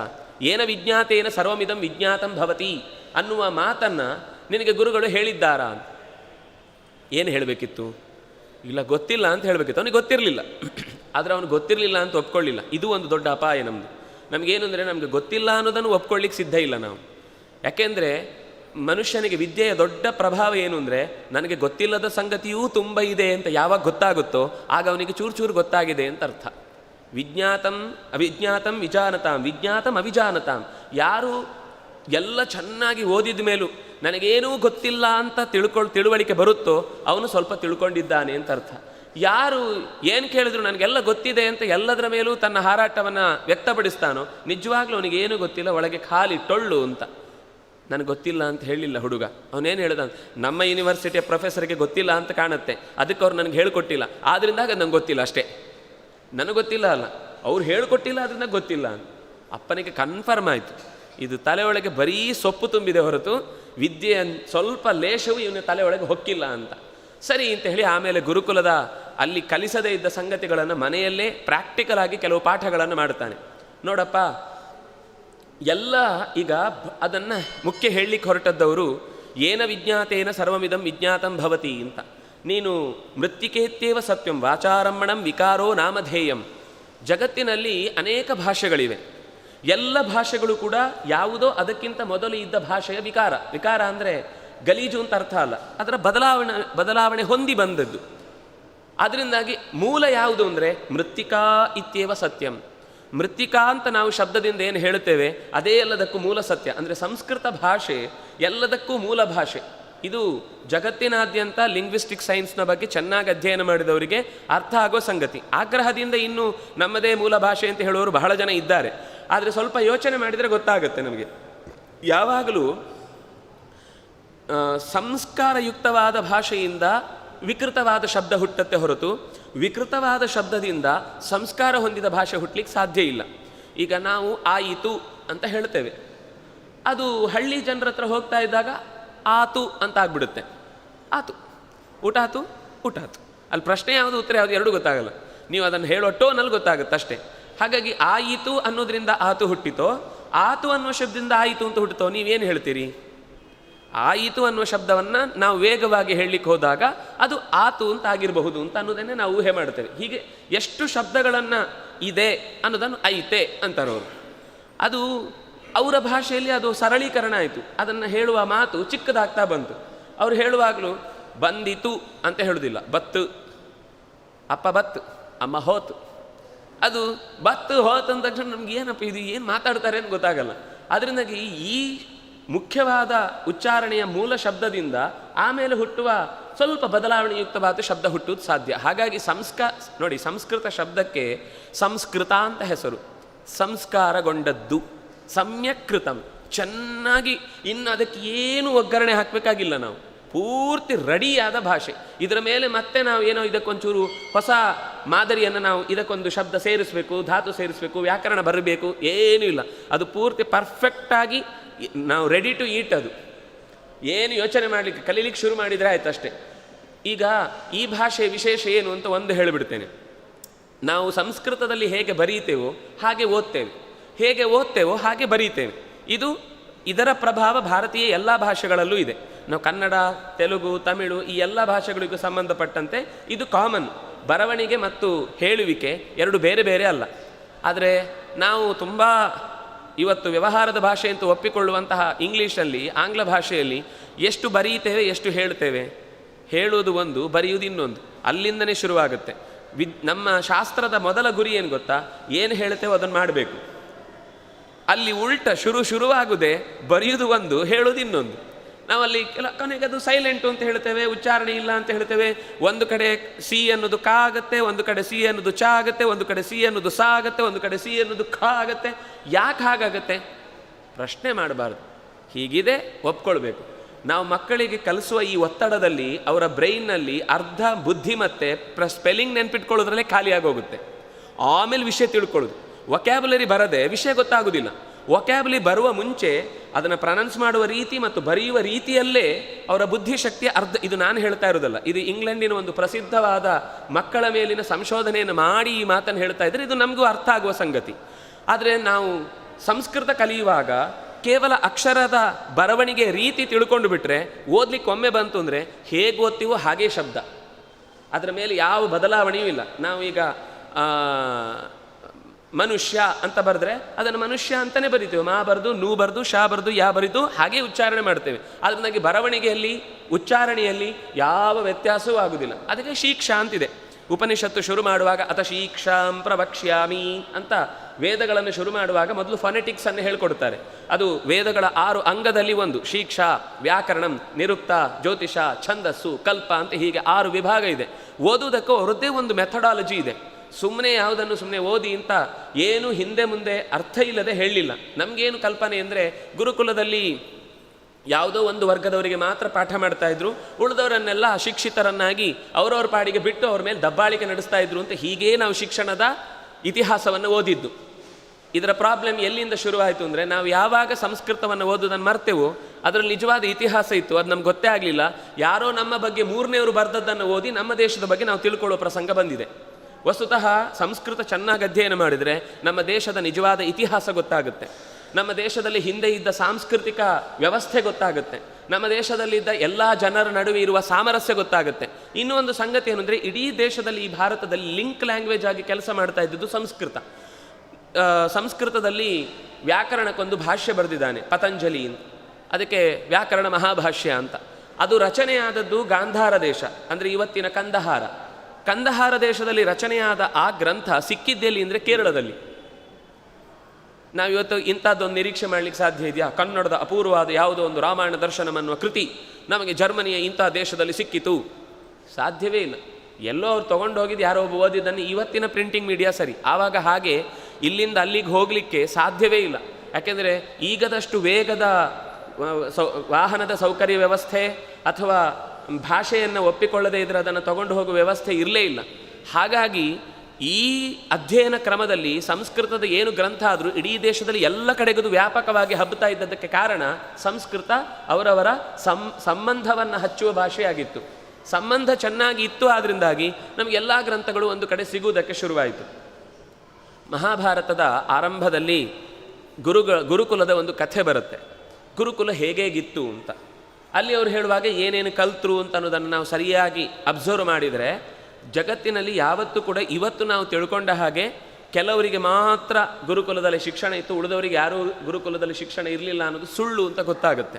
ನಾವು ಅದನ್ನು ಓದಿಲ್ಲ, ಅದರಿಂದಾಗಿ ಅವರು ಹೇಳಿದ್ದನ್ನೇ ನಾವು ನಂಬುದಾದ್ರಿಂದಾಗಿ ನಮಗಿದನ್ನು ಹೇಳಿದರೂ ತಕ್ಷಣ ಅರ್ಥ ಆಗೋದು ಕಷ್ಟ ಇದೆ. ಯಾಕೆಂದರೆ ಮಂತ್ರ ಎಲ್ಲ ಕಲಿಯೋರು, ಜ್ಯೋತಿಷ್ಯ ಎಲ್ಲ ಹೇಳುವವರು ಅವರೇ ಯಾವತ್ತು. ಅದರಿಂದಾಗಿ ಸಂಸ್ಕೃತ ಬೇಕಾದದ್ದು ಅವರಿಗೆ. ನಮ್ಗೆ ಇನ್ನೊಂದು ಭ್ರಮೆ ಇದೆ, ಸಂಸ್ಕೃತ ಅಂದರೆ ಏನು ಅಂದರೆ ಯಾವುದೋ ಪೂಜೆ ಮಾಡೋರಿಗೆ ಇರುವಂಥ ಭಾಷೆ ಅದು. ಆಮೇಲೆ ಯಾರೋ ಒಂದಿಷ್ಟು ಜ್ಯೋತಿಷಿಗಳು ಒಂದಿಷ್ಟು ಮಣಮಣ ಅಂತ ಹೇಳಲಿಕ್ಕಿರುವ ಭಾಷೆ ಅಂತ, ಪೌರೋಹಿತ್ಯಕ್ಕೂ ಜ್ಯೋತಿಷ್ಯಕ್ಕೂ ಸಂಬಂಧಪಟ್ಟ ಭಾಷೆ ಅಂತ. ಇಡೀ ಸಂಸ್ಕೃತ ಭಾಷೆಯ 1% ಅಲ್ಲ ಅದು. ಪೂಜೆ ಪುರಸ್ಕಾರಗಳಿಗೆ ಬಳಸುವ ಮಂತ್ರಗಳು ಬೇಕಾದಷ್ಟಿದೆ, ಹೌದು. ಆದರೆ ಅದಕ್ಕಿಂತ ಹೆಚ್ಚು ನಾವು ಇವತ್ತು ಜಗತ್ತಿನಲ್ಲಿ ಎಷ್ಟು ಸಬ್ಜೆಕ್ಟ್ಗಳನ್ನು ಓದ್ತೇವೋ ಅಷ್ಟೂ ಸಬ್ಜೆಕ್ಟ್ಗಳನ್ನು ನಾವು ಸಂಸ್ಕೃತದಲ್ಲಿ ಓದಲಿಕ್ಕೆ ಬರುತ್ತೆ.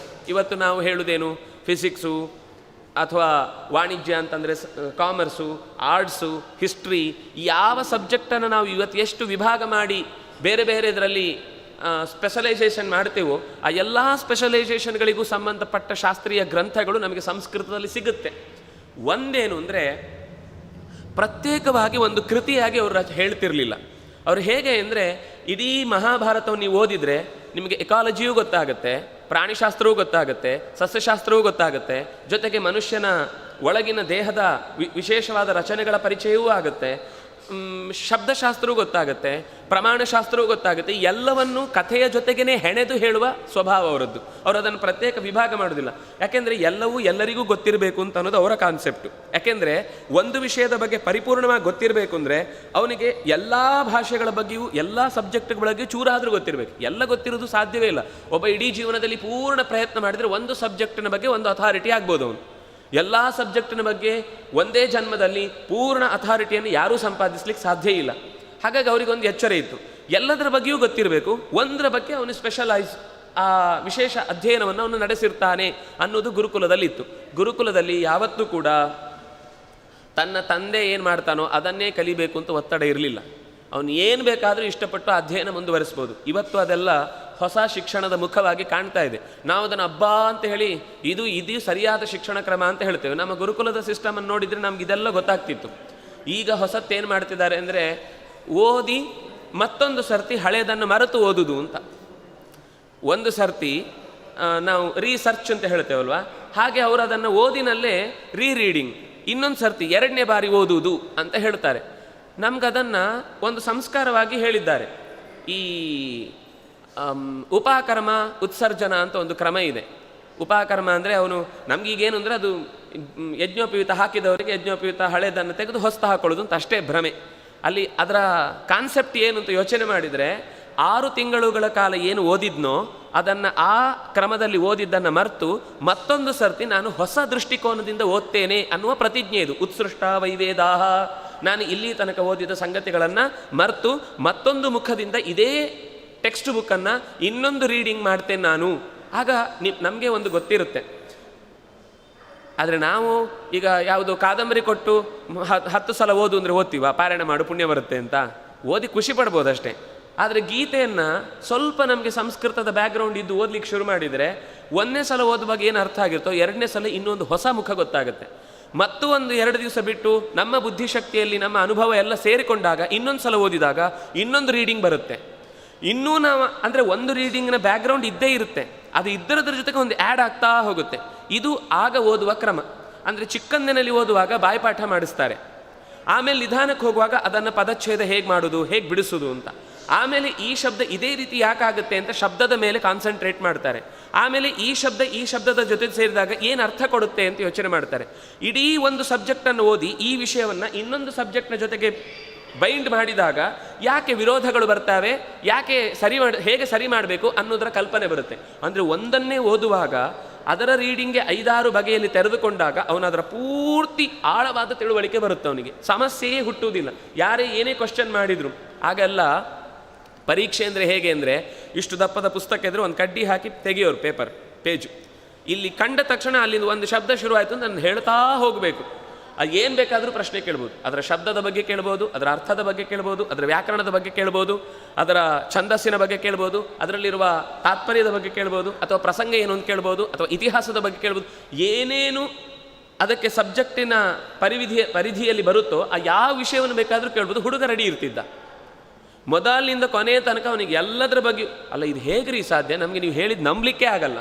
ಇದು ದೊಡ್ಡ ಸಮಸ್ಯೆ ನಮಗೆ. ನೀವು ಹಾಗೆ ಒಂದು ವಿಷಯವನ್ನು ಒಬ್ಬ ಓದಿ ತಿಳ್ಕೊಂಡು ಅದನ್ನು ಪುಸ್ತಕದಲ್ಲಿ ಯಾವಾಗ ಕೇಳಿದ್ರು ಯಾವಾಗ ಬೇಕಾದರೂ ಹೇಳ್ತಾನೆ ಅಂದರೆ ಇದು ನಾವು ಅಂಥದ್ದನ್ನು ನಂಬುವುದೇ ಇಲ್ಲ ಅಂತ. ಒಂದು ವಿಶೇಷ ಏನಂದರೆ ಸಂಸ್ಕೃತದ್ದು ಅದು ರಿದಮಿಕ್ ಲ್ಯಾಂಗ್ವೇಜ್. ಅದು ಫಸ್ಟು ಅದನ್ನು ಒಂದು ಹೇಳುವಾಗಲೇ ಒಂದು ಚಂದದ ಲಯ ಇದೆ ಅದಕ್ಕೆ. ಅದರ ಜೊತೆಗೆ ಇನ್ನೊಂದು ಗಮನಿಸಬೇಕಾದ್ದು, ಸಂಸ್ಕೃತ ಭಾಷೆಯಲ್ಲಿ ನಾವು ಏನೇ ಗ್ರಂಥಗಳನ್ನು ನೋಡಿದರೂ ಹೆಚ್ಚಿನದ್ದು ಎಲ್ಲವೂ ಕೂಡ ಶ್ಲೋಕ ರೂಪದಲ್ಲಿದೆ. ಗದ್ಯ ರೂಪ ಇತ್ತೀಚೆಗೆ ಒಂದು ಸಾಹಿತ್ಯದ ರೂಪದಲ್ಲಿ. ಹಾಗೆ ಅಂತೇಳಿ ಗದ್ಯದ ಬಗ್ಗೆ ಗೊತ್ತಿಲ್ಲ ಅಂತಿಲ್ಲ. ಗದ್ಯದ ಬಗ್ಗೆ ಅವರಿಗೆ ಪ್ರಾಚೀನರಿಗೆ ಕಲ್ಪನೆ ಇತ್ತು. ಆದರೆ ಹೆಚ್ಚು ಗದ್ಯವನ್ನು ಅವರು ರಚನೆ ಮಾಡುವುದನ್ನು ಬಯಸ್ತಿರಲಿಲ್ಲ. ಪ್ರತಿಯೊಂದು ಒಂದು ಇಡೀ ಜಗತ್ತಿನಲ್ಲಿ ಡಿಕ್ಷನರಿ ಅನ್ನುವುದನ್ನು ಕೂಡ ಶ್ಲೋಕ ರೂಪದಲ್ಲಿ ಹೇಳಿದ್ದಿದ್ರೆ ಅದು ಸಂಸ್ಕೃತದಲ್ಲಿ ಮಾತ್ರ.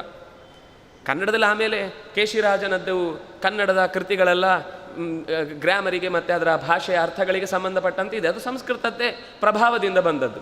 ಆದರೆ ಅಮರಕೋಶ ಇರ್ಬೋದು, ಹಲಾಯುಧ ಕೋಶ ಇರ್ಬೋದು, ಮಂಖಿಕೋಶ ಇರ್ಬೋದು, ಅಥವಾ ವೈಜಯಂತಿ ಕೋಶ ಇರ್ಬೋದು, ಇದೆಲ್ಲವನ್ನೂ ಕೂಡ ಕೋಶ ಅಂದರೆ ನಾವು ಡಿಕ್ಷನರಿಯನ್ನೇ ಪೂರ್ತಿ ಬಾಯಿಗಿರ್ತಿತ್ತು. ಎಲ್ಲಿಯಾದರೂ ನಾವು ಯಾವುದೇ ಬೇರೆ ಭಾಷೆಯಲ್ಲಿ ಕೋಶ ಬಾಯಿಗೆ ಬರುತ್ತಾ ಅಂತ ಕೇಳಿದ್ರೆ ಅವನು ಹೇಳ್ತಾನ, ಪುಸ್ತಕ ಬೇಕು ನಮಗೆ, ಪ್ರತಿ ಸರ್ತಿನೂ ಪುಸ್ತಕ ಬೇಕು. ಅಯ್ಯೋ ಇದು ಅರ್ಥ ಗೊತ್ತಾಗ್ತಿಲ್ಲ, ನೆನಪಾಗ್ತಿಲ್ಲ, ಪುಸ್ತಕ ತೆಗೀರಿ. ಪುಸ್ತಕದಲ್ಲಿರುವ ವಿದ್ಯೆ ಏನು ಉಪಯೋಗ ಇಲ್ಲ ಅಂತ ಅರ್ಥ. ಕಾರ್ಯಕಾಲೇ ಸಮುತ್ಪನ್ನೇ ನ ಸಾ ವಿದ್ಯಾ ನ ತದ್ಧನಂ. ಬ್ಯಾಂಕಿನಲ್ಲಿರುವ ಹಣ ಅಥವಾ ಪುಸ್ತಕದಲ್ಲಿರುವ ದುಡ್ಡು ನಮ್ಮ ಕೈಯಲ್ಲಿ ಇದ್ದರೆ ಮಾತ್ರ ಅದು ನಮ್ಮ ದುಡ್ಡು ಅಂತ ಆಗುತ್ತೆ. ನಮ್ಮ ಬ್ಯಾಂಕ್ ಅಕೌಂಟಲ್ಲಿದ್ದರೆ ಇವತ್ತಲ್ಲ ಅಂದರೆ ನಾಳೆ ಸಿಗ್ಬೋದು. ಆದರೆ ಸದ್ಯಕ್ಕೆ ತಕ್ಷಣಕ್ಕೆ ಬೇಕು ಅಂದಾಗ ನಮಗೆ ಬೇಕಾದ್ದನ್ನು ಸ್ವೀಕರಿಸಲಿಕ್ಕೆ ಕಷ್ಟ ಆಗುತ್ತೆ. ನೋ ಕ್ಯಾಶ್ ಅಂತ ಬರುತ್ತೆ. ಇವತ್ತು ಶನಿವಾರ ಆದ್ರಿಂದಾಗಂತೂ ನಾಳೆ ಯುಗಾದಿ ಆದ್ರಿಂದ ಏನೂ ಬರುವುದಿಲ್ಲ. ಅದರಿಂದ ನಮಗೆ ಬೇಕಾದ ಸಂಪತ್ತು ನಮ್ಮ ಹತ್ತಿರದಲ್ಲಿ ಇದ್ದರೆ ಅದು ನಿಜವಾದ ದುಡ್ಡು. ವಿದ್ಯೆ ಅನ್ನೋದು ಹಾಗಿದ್ದರೆ ಅದು ವಿದ್ಯೆ. ವಿದ್ಯೆಯ ವಿಶೇಷತೆ ಏನು? ಯಾರೂ ಕದಿಲಿಕ್ಕಾಗೋದಿಲ್ಲ, ಯಾರೂ ಅದಕ್ಕೆ ಟ್ಯಾಕ್ಸ್ ಹಾಕುವಂಗಿಲ್ಲ, ಯಾವತ್ತಾದರೂ ಅದು ಟೈಮಿಂಗ್ಸ್ ಇಲ್ಲ. ಬೆಳಿಗ್ಗೆ 9ರಿಂದ 5 ತನಕ ಮಾತ್ರ. ಈಗ ತಲೆ ವರ್ಕ್ ಆಗಲ್ಲ, ಯಾಕೆಂದರೆ ಟೈಮಲ್ಲಿ ನಾವು ವಿದ್ಯೆಯನ್ನು ಈ ಟೈಮಿಗೆ ಹೊರಗೆ ಹಾಕೋದಿಲ್ಲ ಅಂತ ತಲೆ ಯಾವತ್ತಾದರೂ ಅಪೋಸ್ ಮಾಡುತ್ತಾ? ಇಲ್ಲ. ಯಾವ ಟೈಮಿಗೆ ಯಾವಾಗ ಬೇಕಾದರೂ ಏನು ವಿಷಯದ ಬಗ್ಗೆಯೂ ನಮ್ಮ ಮನಸ್ಸು ಅದನ್ನು ಗ್ರಹಣ ಮಾಡಿದ್ದು ಹೌದಾದರೆ ಸದ್ಯಕ್ಕೆ ಸಮಸ್ಯೆ ಬಂದಾಗ ಪರಿಹಾರ ಮಾಡುತ್ತದು. ಅದು ವಿದ್ಯೆಯ ಲಕ್ಷಣ. ಹಾಗಾಗಿ ವಿದ್ಯೆ ಅಂತ ಅನ್ನೋದು ಆ ಕಾಲದಲ್ಲಿ ಎಲ್ಲವೂ ಮುಖೋದ್ಗತವಾಗಿರಬೇಕಿತ್ತು, ಮನಸ್ಸಿನಲ್ಲಿ ದೃಢವಾಗಿರಬೇಕಿತ್ತು. 1,00,000 ಶ್ಲೋಕ ಇದೆ ಮಹಾಭಾರತದಲ್ಲಿ. 1,00,000 ಶ್ಲೋಕವನ್ನು ಕಲ್ತವರಿದ್ದಾರೆ. ಸಮಗ್ರ 10,000 300 ಚಿಲ್ಲರೆ ಮಂತ್ರಗಳಿವೆ, 500 ಚಿಲ್ಲರೆ ಮಂತ್ರಗಳಿವೆ. ಅಷ್ಟೂ ವೇದದ ಋಗ್ವೇದದ ಮಂತ್ರಗಳನ್ನು ಪೂರ್ಣ ಪ್ರಮಾಣದಲ್ಲಿ ಬಾಯಲ್ಲಿ ನಿರಂತರ, ಅದೇನು ನೀವು ಎಲ್ಲಿಂದ ಕೇಳಿದ್ರು, ಯಾವ ಭಾಗದಿಂದ ಕೇಳಿದ್ರು ಹೇಳುವವರಿದ್ದಾರೆ. ಹೇಗಾಗತ್ತೆ? ಇವತ್ತಿಗೂ ಇದ್ದಾರೆ. ನಾನು ಯಾವತ್ತೋ ಋಷಿಗಳ ಕಾಲದ್ದು ಹೇಳ್ತಾ ಇಲ್ಲ. ಅವರಿಗೆ ಎರಡೇ ಇದ್ದದ್ದು, ಶ್ರುತಿ ಸ್ಮೃತಿ.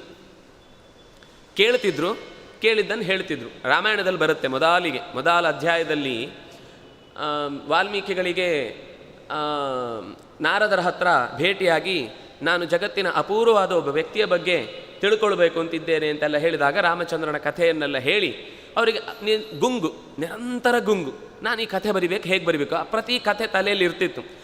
ಗ್ರಂಥ ರಚನೆ ಅಂದರೆ ತಲೆಯಲ್ಲೇ ಕಂಪೋಸ್ ಆಗ್ತಿತ್ತು ಹೊರತು ಒಂದು ಬರ್ದಿಡುದು ಅಂತ ಕ್ರಮ ಇಲ್ಲ.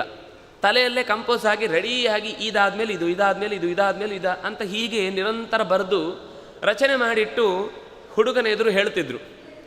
ಲವ ಮತ್ತು ಕುಶ ಇಬ್ಬರು ಕೂತಿದ್ರು. ಗುರುಗಳೆಲ್ಲ ರಚನೆ ಮಾಡಿ ಅವರ ಮುಂದೆ ಹೇಳಿದ ತಕ್ಷಣವೇ ಏಕಸಂಧಿಗ್ರಾಹಿ ಅಂತ, ಒಂದು ಸರ್ತಿ ನೀವು ಹೇಳಿದ ತಕ್ಷಣ ಅದನ್ನು ಧಾರಣೆ ಮಾಡಿ ಆಯಿತು. ನೀವು ನಿಲ್ಲಿಸಿದ ತಕ್ಷಣ ಅವರು ವಾಪಸ್ ಹೇಳ್ತಾರೆ ಅಂದರೆ ಇವತ್ತು ಮಾತ್ರ ಅಲ್ಲ, ನಾಳೆ ಕೇಳಿದ್ರು ಹೇಳ್ತಾರೆ, ಇನ್ನೊಂದು ಸರ್ತಿ ಯಾವತ್ತೂ ಪಾಠ ಕೇಳಿರಲ್ಲ, ನಾಳೆದು ಕೇಳಿದ್ರು ಹೇಳ್ತಾರೆ, 1 ವರ್ಷ ಬಿಟ್ಟು ಕೇಳಿದ್ರು ಹೇಳ್ತಾರೆ, ಇನ್ನೊಂದು 10,000 ವರ್ಷ ಬಿಟ್ಟು ಕೇಳಿದ್ರು ಹೇಳ್ತಾರೆ. ಅಷ್ಟು ಬುದ್ಧಿಶಕ್ತಿಯಲ್ಲಿ ವಿಷಯವನ್ನು ಗ್ರಹಿಸುವಾಗಲೇ ಇದನ್ನು ಈಗ ಕೇಳಿದ ಮೇಲೆ ನಾನು ಮತ್ತೊಮ್ಮೆ ನೆನ್ಪಿಟ್ಕೊಳ್ಳಿಕ್ಕೋಸ್ಕರ ಕೇಳುವುದಿಲ್ಲ ಅನ್ನುವ ನಿರ್ಧಾರ ಮಾಡಿ ಕೇಳಿದರೆ ಈಗ ದೊಡ್ಡ ಆಕ್ಸಿಡೆಂಟ್ ಆಗುತ್ತೆ. ಯಾರೋ ಒಬ್ಬ ಹೊಡೆದು ಹೋಗ್ತಾನೆ, ಹೋದ ತಕ್ಷಣ ನಾವು ಹೊಡೆದ ಗಾಡಿ ಯಾವುದು ಅಂತ ನೋಡಿ ಅದರ ನಂಬರ್ ನೆನ್ಪಿಟ್ಕೊಳ್ತೇವೆ. ಆ ಕ್ಷಣದಲ್ಲಿ ನಾನು ಇದನ್ನು ಮರ್ತರೆ ಅವನ ಮೇಲೆ ಕಂಪ್ಲೇಂಟ್ ಮಾಡಲಿಕ್ಕೆ ಆಗೋದಿಲ್ಲ ಅಂತ ನಾವು ಒಂದು ಮನಸ್ಸಲ್ಲಿ ಇರುತ್ತಲ್ವ. ಆಮೇಲೆ ನೀವು ಎಷ್ಟು 10 ವರ್ಷ ಆದಮೇಲೂ ಅವತ್ತೊಂದು ಆಕ್ಸಿಡೆಂಟ್ ನನಗೆ ಈಗಲೂ ನೆನಪಿದೆ, ಆ ನಂಬರ್, ಕಾರ್ ನಂಬರ್ ಅಂತ ನಾವು ಹೇಳ್ತೀವಿ. ಯಾಕೆ? ನಮಗೂ ಆ ತಾಕತ್ತಿದೆ, ನಮಗೆ ಅದರ ಅಗತ್ಯ ಗೊತ್ತಾಗಿಲ್ಲ ಇನ್ನು, ಅದರಿಂದ ನಾವು ಮರೆತು ಬಿಡ್ತೇವೆ. ಯಾಕೆಂದರೆ ನಮಗೆ ಫಸ್ಟೇ ತಲೆಯಲ್ಲಿದೆ, ಅಯ್ಯೋ ಅದು ಪುಸ್ತಕದಲ್ಲಿ ಇದೆಯಲ್ವಾ. ಯಾವಾಗ ಪುಸ್ತಕದಲ್ಲಿ ಇದೆಯಲ್ವಾ ಅಂತ ಒಂದು ಸರ್ತಿ ಅದಕ್ಕೆ ಆಪ್ಷನ್ ಸಿಕ್ಕಿತೋ ಮತ್ತಾವತ್ತೂ ಮನಸ್ಸು ನೆನ್ಪಿಟ್ಕೊಳ್ಳಿಕ್ಕೆ ಹೋಗೋದಿಲ್ಲ. ನಮಗೆ ಇದು ಮನಸ್ಸಲ್ಲೇ ಇರಬೇಕು. ನಮಗೆ ಗೊತ್ತಿದೆ, ಈ ಜಂಗಮವಾಣಿ ಮೊಬೈಲ್ ಬರುವ ಮುಂಚೆ ಎಷ್ಟು ನಂಬರ್ಗಳು ಎಲ್ಲರ ತಲೆಯಲ್ಲಿ ಇರ್ತಿತ್ತು, ಎಷ್ಟೆಷ್ಟೋ ಅದರ ಒಂದು ದೊಡ್ಡ ಆಟಗಳು. ಆಗ 1000 ನಂಬರನ್ನು ನೆನ್ಪಿಟ್ಕೊಂಡವರು, 2000 ನಂಬರ್ ನೆನ್ಪಿಟ್ಕೊಂಡವರು ಅಂತೆಲ್ಲ ಅದರಲ್ಲೊಂದು ಆಸಕ್ತಿಯಿಂದ ಅದನ್ನು ಕಲಿತಾ ಇದ್ರು. ಈಗ ಅವ್ರ ನಂಬರೇ ಗೊತ್ತಿರೋದಿಲ್ಲ. 1 ನಿಮಿಷ ಹೇಳ್ತೇನೆ ಅಂತ ಹೇಳಿ ಅವ್ರ ನಂಬರನ್ನು ಹೆಸರು ಹಾಕೊಂಡು ಬರೆದಿರ್ತಾರೆ, ಅದನ್ನು ಓದಿ ಹೇಳ್ತಾರೆ. ಅಷ್ಟು ನಮ್ಮ ಮೆಮೊರಿ ಪವರ್ ಗಟ್ಟಿಯಾಗಿದೆ. ಅವ್ರಿಗೆ ಹಾಗಲ್ಲ. ಶ್ರುತಿ ಮತ್ತು ಸ್ಮೃತಿ. ಶ್ರುತಿ ಅಂದರೆ ನಿರಂತರ ಕೇಳುವಿಕೆಯಿಂದ, ಅಂದರೆ ಎಲ್ಲರೂ ಹಾಗಿರ್ತಾರೆ ಅಂತಲ್ಲ, ಎಕ್ಸ್ಟ್ರಾರ್ಡಿನರಿಗಳಿರ್ತಾರೆ. ಲವಕುಶರೆಲ್ಲ ವಿಶೇಷವಾದ ತಾಕತ್ತಿದ್ದವರು. ಅದಕ್ಕೆ ಮತ್ತೆ ಹೇಳ್ತಾರೆ ದ್ವಿಸಂಧಿಗ್ರಾಹಿ, ತ್ರಿಸಂಧಿಗ್ರಾಹಿ, ಪಂಚಸಂಧಿಗ್ರಾಹಿ, ದಶಸಂಧಿಗ್ರಾಹಿ. ಅಂದರೆ 10 ಸರ್ತಿ ಹೇಳಿ ಅದಕ್ಕೆ ರಿಪೀಟ್ ಮಾಡ್ತಾರೆ, ಸಂಹಿತಾ ಅಂತ ಹೇಳ್ತಾರೆ. ನಾನು 1 ಸರ್ತಿ ಹೇಳಿದರೆ ಶಿಷ್ಯರಾದವರು 3 ಸರ್ತಿ ಅದನ್ನು ರಿಪೀಟ್ ಮಾಡ್ತಾರೆ. ಮತ್ತೆ ನಾನು ಅದನ್ನು ಒಂದು ತುಂಡು ಮಾಡಿ ಹೇಳ್ತೇನೆ, ಅರ್ಧ ಮಾಡಿ ಹೇಳ್ತೇನೆ, ಇಡೀ ಮಾಡಿ ಹೇಳ್ತೇನೆ. ಹೀಗೆ ನಿರಂತರ ಹೇಳಿ ದಿನಾ ಪಾರಾಯಣ ಮಾಡಿದ ಮೇಲೆ ಅವರಿಗೆ ಆಮೇಲೆ ಮರ್ತೋಗೋದಿಲ್ಲ. ಈಗ ನೀವು ವಿಷ್ಣು ಸಹಸ್ರನಾಮ ಚೆನ್ನಾಗಿ ಕಲಿತು ಪ್ರಾಕ್ಟೀಸ್ ಆಗುವಾಗ ಎಲ್ಲೆಲ್ಲಿಗೂ ಹೋಗ್ತಾರೆ, ಅನಿರ್ದೇಶ ವಪುಹು ಅಂತ ಸುತ್ತಾನೆ ಇರುತ್ತೆ. ನಾವು ಕೆಲವೊಂದು ಸಲ 2 ಗಂಟೆ ಆದರೂ ವಿಷ್ಣು ಸಹಸ್ರನಾಮ ಮುಗಿಯೋದಿಲ್ಲ, ಕೆಲವೊಂದು ಸಲ 5 ನಿಮಿಷಕ್ಕೆ ಮುಗಿದೋಗುತ್ತೆ. ಯಾಕೆಂದರೆ ಅದು ಶುರು ಮಾಡುವಾಗ ಕೊನೆಯದಕ್ಕೆ ಹೋಗಿಬಿಟ್ರೆ ಬೇಗ ಮುಗಿದೋಗ್ಬಿಡುತ್ತೆ. ಅಂದರೆ ಯಾವಾಗ ನಮ್ಗೆ ಅದರ ಬಗ್ಗೆ ಎಚ್ಚರ ಇದ್ದು ಎಲ್ಲಿ ಶುರುವಾದರೆ ಎಲ್ಲಿ ತಪ್ಪತ್ತೆ ಅಂತ ಒಂದು ಸರ್ತಿ ಕಾನ್ಸಂಟ್ರೇಟ್ ಮಾಡಿದರೆ ಮತ್ತೆ ತಪ್ಪುವುದಿಲ್ಲ. ಹಾಗೆ ವಿದ್ಯಾರ್ಥಿಗಳಾದವರ ಹತ್ರ ಕಲಿಯುವಾಗ ನಾವು ಅದನ್ನು ಕಲಿಸುವಾಗಲೇ ಇದನ್ನು ಹೀಗೆ ಇದಾದಮೇಲೆ ಇದು, ಇದಾದಮೇಲೆ ಇದು ಅಂತ ಕಂಠಸ್ಥಗೊಳಿಸುವಾಗ ಅವರಿಗೆ ಯಾವತ್ತೂ ಮತ್ತೆ ಮರೆಯುವ ಪ್ರಸಂಗ ಇರ್ತಿರಲಿಲ್ಲ. ಹಾಗಾಗಿ ಸಂಸ್ಕೃತದ ಒಂದು ವಿಶೇಷ ಏನು ಅಂದರೆ ಆ ಥರ ಕಂಠಸ್ಥೀಕರಣಗೊಳಿಸುವುದೇ ಅದರ ಮುಖ್ಯವಾದ ಮೊದಲ ಒಂದು ಸುಲಭವಾದ ಉಪಾಯ ವಿದ್ಯೆಯನ್ನು ನೆನಪಿಟ್ಟುಕೊಳ್ಳಿಕ್ಕೆ. ಹಾಗೆ ನೆನಪಿದ್ದಾಗ ಒಂದು ಶ್ಲೋಕ ಬಾಯಿಗೆ ಬಂತು ಅಂದರೆ 1 ಗಂಟೆ ಉಪನ್ಯಾಸ ಮಾಡ್ಬೋದು. ಈಗ ಸಂಸ್ಕೃತದಲ್ಲಿ ಒಂದು ಶ್ಲೋಕ, ಆ ಶ್ಲೋಕವನ್ನು ತೆಗೆದುಕೊಂಡ ಮೇಲೆ ಅದರ ಹಿಂದೆ ಸಂಬಂಧಪಟ್ಟ ಎಲ್ಲ ಸಂಗತಿಗಳ ವಿಚಾರ ತಲೆಯಲ್ಲಿದ್ದರೆ ಆ ನಾವು ಅಂದ್ಕೊಳ್ಳೋದೇನು, ಎಲ್ಲೋ ನೋಡಿಕೊಂಡು ಎಲ್ಲೋ ಇದ್ದ ವಿಷಯಗಳನ್ನು ಎಷ್ಟಪ್ಪ ಹೇಳ್ತಾರೆ ಅಂತ. ಅದು ಸಂಸ್ಕೃತದ ಒಂದು ಸಹಜವಾದ ಉಪಾಯ. ಅದರಲ್ಲಿ ಏನು ವಿಶೇಷತೆ ಅಲ್ಲ. ಈಗ ಮನಸಾ ಚಾನ್ಯದಾಕಾಂಕ್ಷಾತ್ ಪರಂನ ಪ್ರತಿಪದ್ಯತೆ ವಿಷಯೇಷು ಚ ಸಂಸರ್ಗಾತ್ ಶಾಶ್ವತಸ್ಯ ಚ ಸಂಶಯಾತ್. ಯಾವ ಒಬ್ಬ ವ್ಯಕ್ತಿಗೆ ಲೋಕದ ವಿಷಯದಲ್ಲಿ ತುಂಬ ಆಸಕ್ತಿ ಇರುತ್ತೋ ಅವನಿಗೆ ಲೋಕಾತೀತದ ಬಗ್ಗೆ ಯೋಚನೆ ಇರುವುದೇ ಇಲ್ಲ. ಅವನಿಗೆ ಅದರ ಆಸಕ್ತಿಯೇ ಹುಟ್ಟುವುದಿಲ್ಲ. ಇದರಲ್ಲೇ ಸುಖ ಇದೆ, ಇದಕ್ಕಿಂತ ಆಚೆದು ಯಾಕೆ ಯೋಚನೆ ಮಾಡಬೇಕು. ಆಮೇಲೆ ಇದಕ್ಕಿಂತ ಆಚೆ ಒಂದು ವಸ್ತು ಇದೆ ಅನ್ನೋ ವಿಷಯದಲ್ಲೇ ಸಂದೇಹ ಇರುತ್ತೆ. ಅದರಿಂದಾಗಿ ಅವನಿಗೆ ಪರವನ್ನು ಅಂದರೆ ಉನ್ನತವಾದ ತತ್ವವನ್ನು ಪಡೀಲಿಕ್ಕಾಗೋದಿಲ್ಲ. ಮನಸ್ಸಿನಲ್ಲಿ ಅನ್ಯದಾಕಾಂಕ್ಷಾತ್, ಇನ್ಯಾವುದೋ ಒಂದರ ಬಗ್ಗೆ ಆಸೆ ಇರುತ್ತೆ ಅವನಿಗೆ. ತಾನು ಏನನ್ನ ಈಗ ಮನುಷ್ಯ ಶರೀರ ಬಂದ ಮೇಲೆ ಜ್ಞಾನ ಅನ್ನೋದು ಅವನ ಫಸ್ಟ್ ಕ್ವಾಲಿಟಿ. ಜಗತ್ತಿನಲ್ಲಿ ಬೇರೆ ಯಾವ ಪ್ರಾಣಿಗೂ ತಿಳ್ಕೊಳ್ಳುವ ಒಂದು ಅರ್ಹತೆಯೂ ಇಲ್ಲ, ತಿಳ್ಕೊಳ್ಳಿಕ್ಕೆ ಸಾಧ್ಯವೂ ಇಲ್ಲ. ಅಂತಹ ವ್ಯಕ್ತಿಯಾಗಿ ನಾನು ತಿಳ್ಕೊಳ್ಬೇಕಾದ್ದನ್ನು ಬಿಟ್ಟು ಬೇರೆದನ್ನೇ ಯೋಚಿಸ್ತಾ ಇರ್ತೇನೆ ಅಂದರೆ ಯಾವುದು ನಿಜವಾದ ಸಾಧನೆಯ ದಾರಿಯೋ ಅದು ಬಿಟ್ಟು ಬೇರೆದರಲ್ಲೇ ಓಡಾಡ್ತಾ ಇರ್ತೇವೆ ನಾವು. ಅದಕ್ಕೆ ಅವ್ರು ಹೇಳಿದರು ಪರಂನ ಪ್ರತಿಪದ್ಯತೆ. ಅದರಿಂದಾಗಿ ಅವನು ಶ್ರೇಷ್ಠವಾದ ತತ್ವವನ್ನು ಹೊಂದಲಿಕ್ಕೆ ಸಾಧ್ಯ ಇಲ್ಲ. ಇದು ಮೂರು ನಮ್ಮ ಇಡೀ ಜೀವನದಲ್ಲಿ ಮತ್ತೆ ಮತ್ತೆ ಯಾವಾಗ ಬೇಕಾದರೂ ನೆನಪಿಸ್ಕೊಳ್ಬೋದು.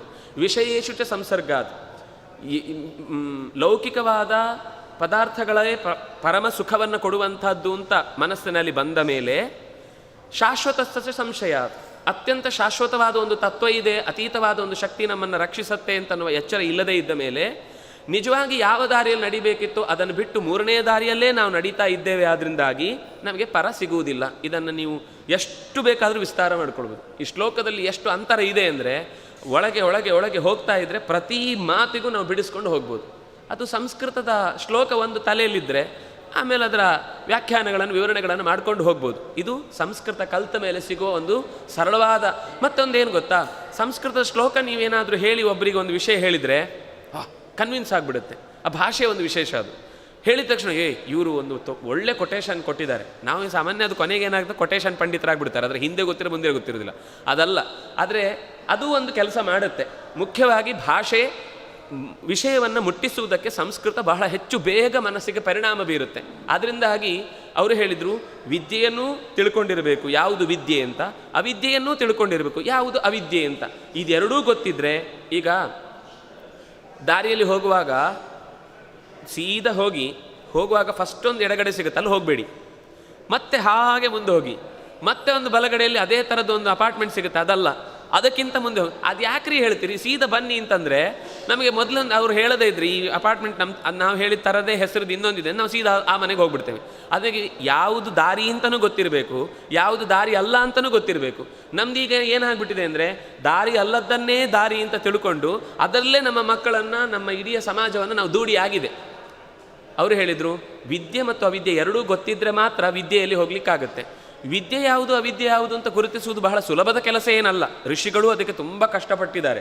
ಆದರೆ ಅವರು ನಮಗೆ ಹಾಕಿಕೊಟ್ಟ ದಾರಿಯನ್ನು ನಾವು ಮರ್ತೇ ಬಿಟ್ಟಿದ್ದೇವೆ. ಅದರಿಂದಾಗಿ ಇವತ್ತು ಹಾಗೊಂದು ಗುರುತಿಸಬೇಕಾದ ಪ್ರಶ್ನೆ ಇದೆಯಾ ಅಂತಲೇ ಗೊತ್ತಿಲ್ಲ ನಮಗೆ. ಹೀಗೊಂದು ಪ್ರಶ್ನೆ ಇರುತ್ತಾ, ವಿದ್ಯೆ ಯಾವುದು ಅವಿದ್ಯೆ ಯಾವುದು ಅಂತ ಗುರುತಿಸಬೇಕಾ ಅನ್ನೋದೇ ನಮಗೆ ಗೊತ್ತಿಲ್ಲ ಅನ್ನುವ ಸ್ಥಿತಿಯಲ್ಲಿದ್ದೇವೆ. ಏನೇನು ವಿದ್ಯೆ ಇದೆ ಅವರು ಹೇಳ್ತಾರೆ, ಆನ್ವೀಕ್ಷಿಕಿ ತ್ರಯೀವಾರ್ತಾ ದಂಡನೀತಿಶ್ಚೇತಿ ಚತಸ್ರಃ ವಿದ್ಯಾ. 4 ಥರದ ವಿದ್ಯೆಗಳನ್ನು ಹೇಳ್ತಾರೆ.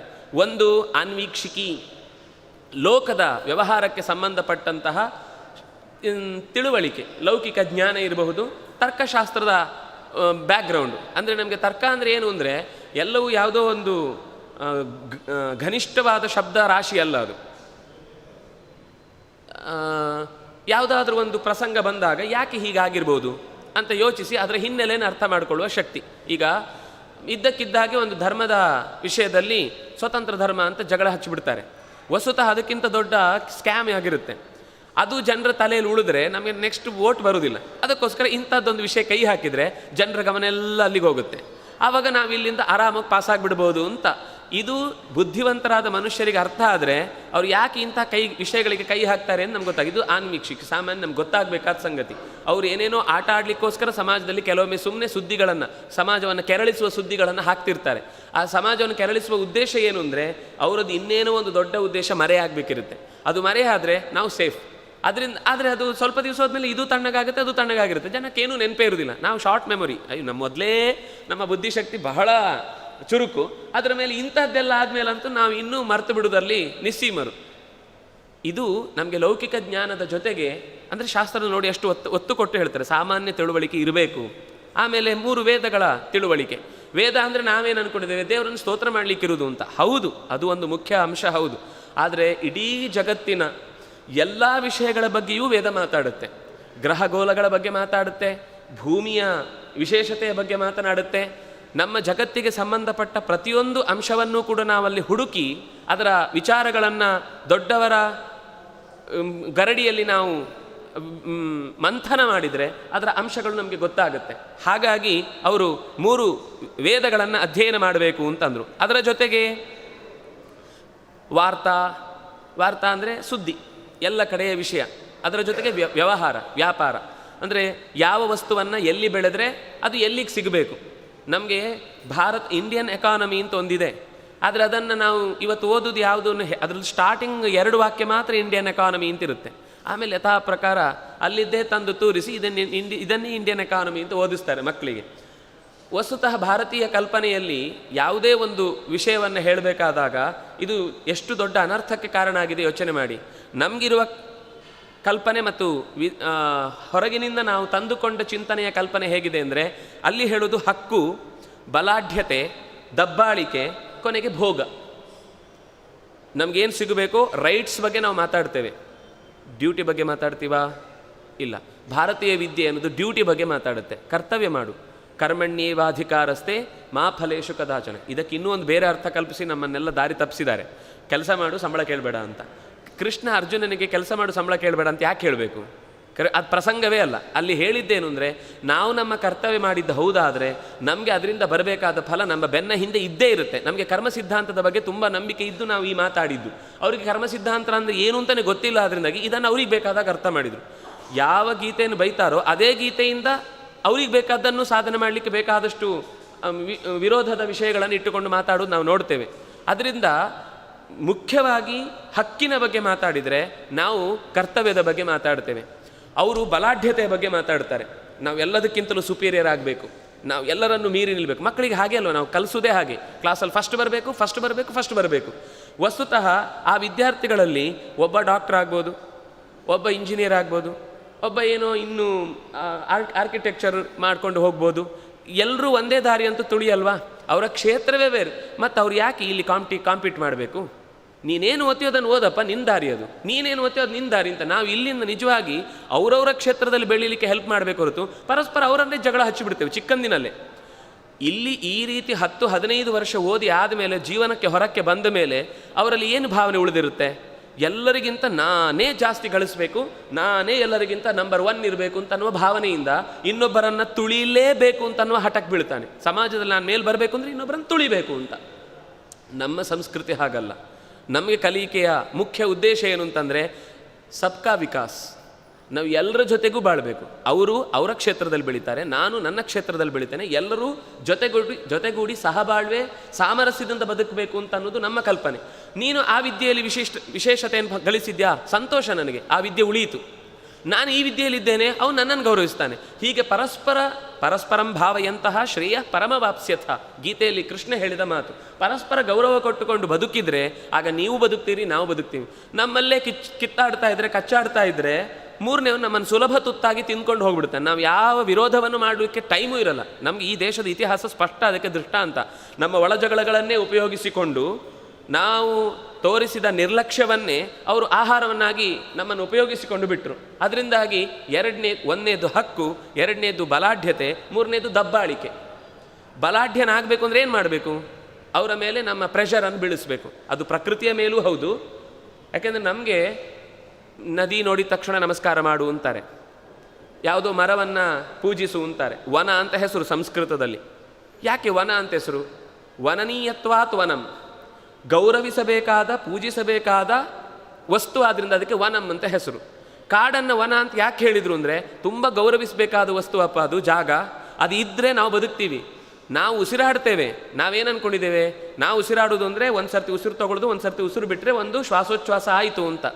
ಪ್ರಕೃತಿ ಹಾಗೆ ಹೇಳೋದಿಲ್ಲ. ನಮ್ಮ ಕಲ್ಪನೆಯಲ್ಲಿ ಏನು ಗೊತ್ತಾ? ಒಂದು ಉಶ್ವಾಸ ಒಂದು ನಿಶ್ವಾಸ ಅಂದರೆ ನಾನು ಉಸಿರು ಬಿಟ್ಟದ್ದನ್ನು ಒಂದು ಮರ ಉಸಿರಾಡಬೇಕು, ಮರ ಉಸಿರಾಡಿ ಬಿಟ್ಟದ್ದನ್ನು ನಾನು ವಾಪಸ್ ಉಸಿರಾಡಬೇಕು. ಹೀಗಾದರೆ ಒಂದು ಸರ್ಕಲ್ ಆಯಿತು. ನನ್ನ ಹೆಸರಲ್ಲಿ ಒಂದು ಮರ ಆದರೂ ನೆಟ್ಟಿದ್ದೇವೆ, ನಾವು ಉಸಿರಾಡ್ತಾ ಇದ್ದೇವೆ. ನಮಗೆ ರೈಟ್ಸೇ ಇಲ್ಲ ಹಾಗೆ ಹೇಳಿದರೆ. ಪ್ರಕೃತಿ ಅಕಸ್ಮಾತು ತಾನು ಕೊಟ್ಟದ್ದಕ್ಕೆಲ್ಲ ಲೆಕ್ಕ ಚುಕ್ತಾ ಕೇಳಲಿಕ್ಕೆ ಹೋದರೆ ನಮಗೆ ಗಾಳಿ ಸಿಗಲಿಕ್ಕಿಲ್ಲ, ನೀರು ಸಿಗಲಿಕ್ಕಿಲ್ಲ, ಬೆಳಕು ಸಿಗಲಿಕ್ಕಿಲ್ಲ, ಮಣ್ಣು ಸಿಗಲಿಕ್ಕಿಲ್ಲ, ಏನೂ ಸಿಗಲಿಕ್ಕಿಲ್ಲ. ನಮ್ಮ ಬದುಕಲಿಕ್ಕೇ ಸಾಧ್ಯ ಇಲ್ಲ. ಋಣದ ರಾಶಿ ನಮ್ಮ ತಲೆ ಮೇಲಿದೆ. ಆದರೆ ಪ್ರಕೃತಿ ಯಾವತ್ತೂ ನಮ್ಮ ಮೇಲೆ ಏನನ್ನೂ ದಬ್ಬಾಳಿಕೆ ಮಾಡಿಲ್ಲ. ಯಾವನೋ ಒಬ್ಬನಿಗೆ ಒಂದು 50-80 ವರ್ಷ ಆರಾಮಾಗಿ ಬದುಕಿದ್ದ. ಇದ್ದಕ್ಕಿದ್ದಾಗ ಅವನಿಗೆ ಶ್ವಾಸೋಚ್ಛ್ವಾಸ ಬಹಳ ಕಷ್ಟ ಆಯ್ತಂತೆ. ಕಷ್ಟ ಆಗಿ ಅವನನ್ನು ಆಸ್ಪತ್ರೆಗೆ ಸೇರಿದ್ರು. ಉಸಿರಾಟ ಎಳಿಲಿಕ್ಕೆ ಕಷ್ಟ ಆಯಿತು. ಸರಿ, ಅವನಿಗೆ ಕೊನೆಗೆ ಆಕ್ಸಿಜನ್ನ ಸಪ್ಲೈ ಮಾಡಲಿಕ್ಕೆ ಏನೋ ಬೇಕಾದದ್ದನ್ನೆಲ್ಲ ಹಾಕಿ ಕೂಡಿಸಿದ್ರು. ಸ್ವಲ್ಪ ಹೊತ್ತಾದಮೇಲೆ ಎಲ್ಲ ಸರಿ ಹೋಯಿತು. 2 ದಿವಸ ಅಡ್ಮಿಟ್ ಆಗಿದ್ದ. ಅದೇನು ಅಂದರೆ ಗಮನಿಸಬೇಕು, ಕೇರ್ ಮಾಡಬೇಕು ಅಂತಂದರೆ ನಿಮ್ಮನ್ನು 2 ದಿವಸ ನಾವು ಅಬ್ಸರ್ವೇಷನಲ್ಲಿ ಇಟ್ಟಿರಬೇಕು ಅಂತ ಇಟ್ಟು ಆಯಿತು. 2 ದಿವಸ ಆದಮೇಲೆ $500 ಬಿಲ್ ತೋರಿಸಿದ್ರು. ಅವನಿಗೆ ಕಣ್ಣೀರು ಬಂತು. ಡಾಕ್ಟ್ರಿಗೆ ಅರ್ಥ ಆಗಲಿಲ್ಲ, ಏನು $500 ಕೊಡ್ಲಿಕ್ಕೆ ಕಷ್ಟ ಆಗುತ್ತೋ ಏನೋ ಪಾಪ ಅಂತ ಅಂದ್ಕೊಂಡು ಇನ್ಸ್ಟಾಲ್ಮೆಂಟಲ್ಲಿ ಕೊಡಿ, ತೊಂದರೆ ಇಲ್ಲ, ನಿಮ್ಮ ಮನೆ ಅಡ್ರೆಸ್ ನೀವು ಬರೆದಿದ್ದೀರಲ್ಲ, ನಾವೇ ಬಂದು ತೊಗೊಂಡು ಹೋಗ್ತೀವಿ ಅಂತಂದು. ನನಗೆ ಅದಕ್ಕೆಲ್ಲ ಅಳು ಬಂದಿದ್ದು. ನನಗೆ 80 ವರ್ಷ ದೇವರು ಉಸಿರಾಡಿಸಿ ಆಮ್ಲಜನಕ ಕೊಟ್ಟಿದ್ದಾನೆ. ನಾನು 1 ದಿವಸವೂ ದೇವರಿಗೆ ಯಾವತ್ತೂ ದುಡ್ಡು ಕಟ್ಟಿಲ್ಲ. ಆದರೆ ನೀವು ಬರೀ 1 ದಿವಸ ನನಗೆ ಇಲ್ಲಿ ಈ ಉಸಿರಾಟ ಕಷ್ಟ ಆಯಿತು ಅಂತ ಆಕ್ಸಿಜನ್ ಸಪ್ಲೈ ಮಾಡೋದಕ್ಕೆ $500 ನನಗೆ ಬಿಲ್ ಹಾಕಿದ್ರಿ.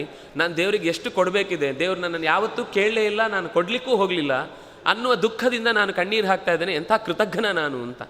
ಅಂದರೆ ಇದು ನಾವು ಯೋಚನೆ ಮಾಡಬೇಕಾದ ಸಂಗತಿ. ಇದು ನಮ್ಮ ಸಂಸ್ಕೃತಿಯಿಂದ ಬರುವ ಸಂಗತಿ. ಇದು ನಮ್ಮ ಯೋಚನೆಯಿಂದ ನಾವು ಕಲಿಕೆಯಲ್ಲಿ ಕಲಿಸುವಂಥ ಸಂಗತಿ. ಮಕ್ಕಳಿಗೆ ನದಿ ನೋಡಿದರೆ ಅದು ನೋಡಿ, ಗಂಗಾ ಮಾತಾ, ಭಾರತ ಮಾತಾ, ಭೂಮಾತಾ, ಭೂಮಿಯನ್ನು ನಮಸ್ಕರಿಸಿ ಬೆಳಗ್ಗೆ ನಾವು ಪಾದಸ್ಪರ್ಶಂ ಕ್ಷಮಸ್ವಮೇ ಅಂತ ಕೇಳಿಕೊಂಡು ನಾವು ಬೆಳಗ್ಗೆ ಎದ್ದೇಳುತ್ತೇವೆ. ನದಿಯನ್ನು ನೋಡಿದರೆ ಅದಕ್ಕೊಂದು ಅರ್ಘ್ಯ ಕೊಡಿ ಅಂತಾರೆ. ಸೂರ್ಯನ ನೋಡಿದರೆ ನಮಸ್ಕಾರ ಮಾಡಿ ಅಂತಾರೆ. ಪ್ರಕೃತಿಯ ಎಲ್ಲ ವಸ್ತುಗಳು ಕೂಡ ನಮಗೆ ಎಲ್ಲೆಲ್ಲಿಂದ ಉಪಯೋಗ ಇದೆಯೋ ಅದೆಲ್ಲ ನಮಗೆ ಗೌರವಕ್ಕೆ ಅರ್ಹವಾದ ಸ್ಥಾನ. ಅವರಿಗೇನು ಅಂದರೆ ಅಯ್ಯೋ ಅದು ನಮ್ಮ ಭೋಗಕ್ಕಾಗಿ ಇರುವುದು ಅಂತ. ಅದರ ಮೇಲೆ ದಬ್ಬಾಳಿಕೆ ಮಾಡಿ ಪ್ರಕೃತಿಯನ್ನು ಹಾಳು ಮಾಡಿ ನಮ್ಮ ಸುತ್ತಲಿನ ಸಮಾಜದ ಮೇಲೆ ಒತ್ತಾಯಪೂರ್ವಕವಾಗಿ ನಾವು ಅದನ್ನು ಕಂಟ್ರೋಲಿಗೆ ತಂದುಕೊಳ್ಳುವ ಪ್ರಯತ್ನವನ್ನು ಇವತ್ತಿನ ಶಿಕ್ಷಣ ಕ್ರಮವನ್ನು ನಾವು ಗಮನಿಸ್ತಾ ಇದ್ದೇವೆ. ಆದರೆ ನಮ್ಮ ಪ್ರಾಚೀನರ ಶಿಕ್ಷಣದ ಕ್ರಮದಲ್ಲಿ ದಬ್ಬಾಳಿಕೆಯಲ್ಲ, ಸಹಬಾಳ್ವೆ. ಎಲ್ಲರನ್ನೂ ಹೊಂದಿಕೊಂಡು ನಾವು ಬದುಕಬೇಕು, ಅದೂ ಬದುಕಬೇಕು ಅನ್ನೋದರ ಜೊತೆಗೆ ಅವರಿಗೆ ಯೋಚನೆ ಇದ್ದದ್ದೇನು ಅಂದರೆ ಹೊಂದಾಣಿಕೆ. ಉಪನಿಷತ್ ಏನು ಹೇಳುತ್ತೆ ಗೊತ್ತಾ? ತಪಂತನ್ನ ನಿಂದ್ಯಾತ್ ತದ್ವ್ರತಂ, ವರ್ಷಂತನ್ನ ನಿಂದ್ಯಾತ್ ತದ್ವ್ರತಂ. ಜೋರು ಮಳೆ ಬರ್ತಾ ಇದೆ ಅಂದರೆ ನಮಗೆ ಮನೆಯಲ್ಲಿ ಒಂದು ಮದುವೆ ಇದೆ ಅನ್ನೋ ಕಾರಣಕ್ಕೆ ನಾವು ಮಳೆಯನ್ನೇ ಬೈಲಿಕ್ಕೆ ಶುರು ಮಾಡ್ತೇವೆ. ಎಷ್ಟು ನೆಲಕ್ಕೆ ನೀರು ಬೇಕಿರುತ್ತೆ, ಎಷ್ಟು ಜನರ ಕೃಷಿಕರ ಪ್ರಾರ್ಥನೆ ಇದೆ, ಮಳೆ ಬರಲಿಲ್ಲ ನಮ್ಮ ಬೆಳೆ ಹಾಳಾಗ್ತಾ ಇದೆ ಅಂತ. ನಮ್ಗೆ ಅವರದ್ದು ಮುಖ್ಯ ಅಲ್ಲ, ನಮ್ಮ ಮನೆಯಲ್ಲಿ ನಾಳೆ ಮದುವೆ ಇದೆ, ಮಳೆ ಬರಬಾರ್ದು. ತಪಂತನ್ನ ನಿಂದ್ಯಾತ್, ಬಿಸಿ ಆಯಿತು ಬಿಸಿಲಾಯಿತು ಅಂತ ಹೇಳಿ ನಾವು ಸೂರ್ಯನನ್ನೇ ಅಥವಾ ಪರಿಸ್ಥಿತಿಯನ್ನೇ ಬೈಲಿಕ್ಕೆ ಶುರು ಮಾಡ್ತೇವೆ. ನಾವು ಎಂಥ ಕೆಟ್ಟ ಶೆಕೆರಿ ಇದು. ಜಪದಲ್ಲಿ ನಿರಂತರ ಹೇಳ್ತಾ ಇದ್ರಂತೆ. ಬಸ್ಸಲ್ಲಿ ಹೋಗುವಾಗ ಹುಡುಗರು ಮಾತಾಡ್ಕೊಂಡ್ರಂತೆ, ಶಾಲೆ ವಾಹನ ಶೆಕೆ ಅಂದರೆ ಈಗ ಗೊತ್ತಾಯಿತು ಅಂತ. ಶಾಲೆಯ ವಾಹನ ಬಹಳ ಶೆಕೆ ಅಂತ. ನಮಗೆ ಸೆಕೆ ಆಗೋದಂದ್ರೆ ಏನು? ಅದು ಒಂದು ಭೂಮಿಯ ಪಾಕಗೊಳ್ಳುವ ಕಾಲ. ಅದು ಭೂಮಿ ಚೆನ್ನಾಗಿ ಪಕ್ವಗೊಂಡ್ರೆ ಮಾತ್ರ ಬಿದ್ದ ಮಳೆ ಒಳ್ಳೆ ಫಲವತ್ತತೆಯನ್ನು ಹುಟ್ಟಿಸುತ್ತೆ ನೆಲದಲ್ಲಿ. ಹಾಗಾಗಿ ಬಿಸಿಯಾಗುವುದು ಭೂಮಿ ಬೇಕು ಅಂತಾನೆ, ಅಗತ್ಯ ಇತ್ತು ಅದಕ್ಕೆ. ಚಳಿಯಾಗುವುದು ಕೂಡ ಬೇಕು ಅಂತಾನೆ. ಪ್ರಕೃತಿಯಲ್ಲಿ ಏನು ನಡೆಯುತ್ತೆ ಅಂದರೂ ಅದಕ್ಕೆ ಬೇಕದು. ಯಾವುದು ಬೇಡವಾದ್ದನ್ನು ಮಾಡುವುದಿಲ್ಲ ಪ್ರಕೃತಿ. ನಾವು ಪ್ರಕೃತಿಯ ಯಾವ ವಿಷಯವನ್ನು ನಿಂದಿಸಬಾರ್ದು ಅಂತ ನಮಗೆ ಉಪನಿಷತ್ತು ಹೇಳಿಕೊಡುತ್ತೆ.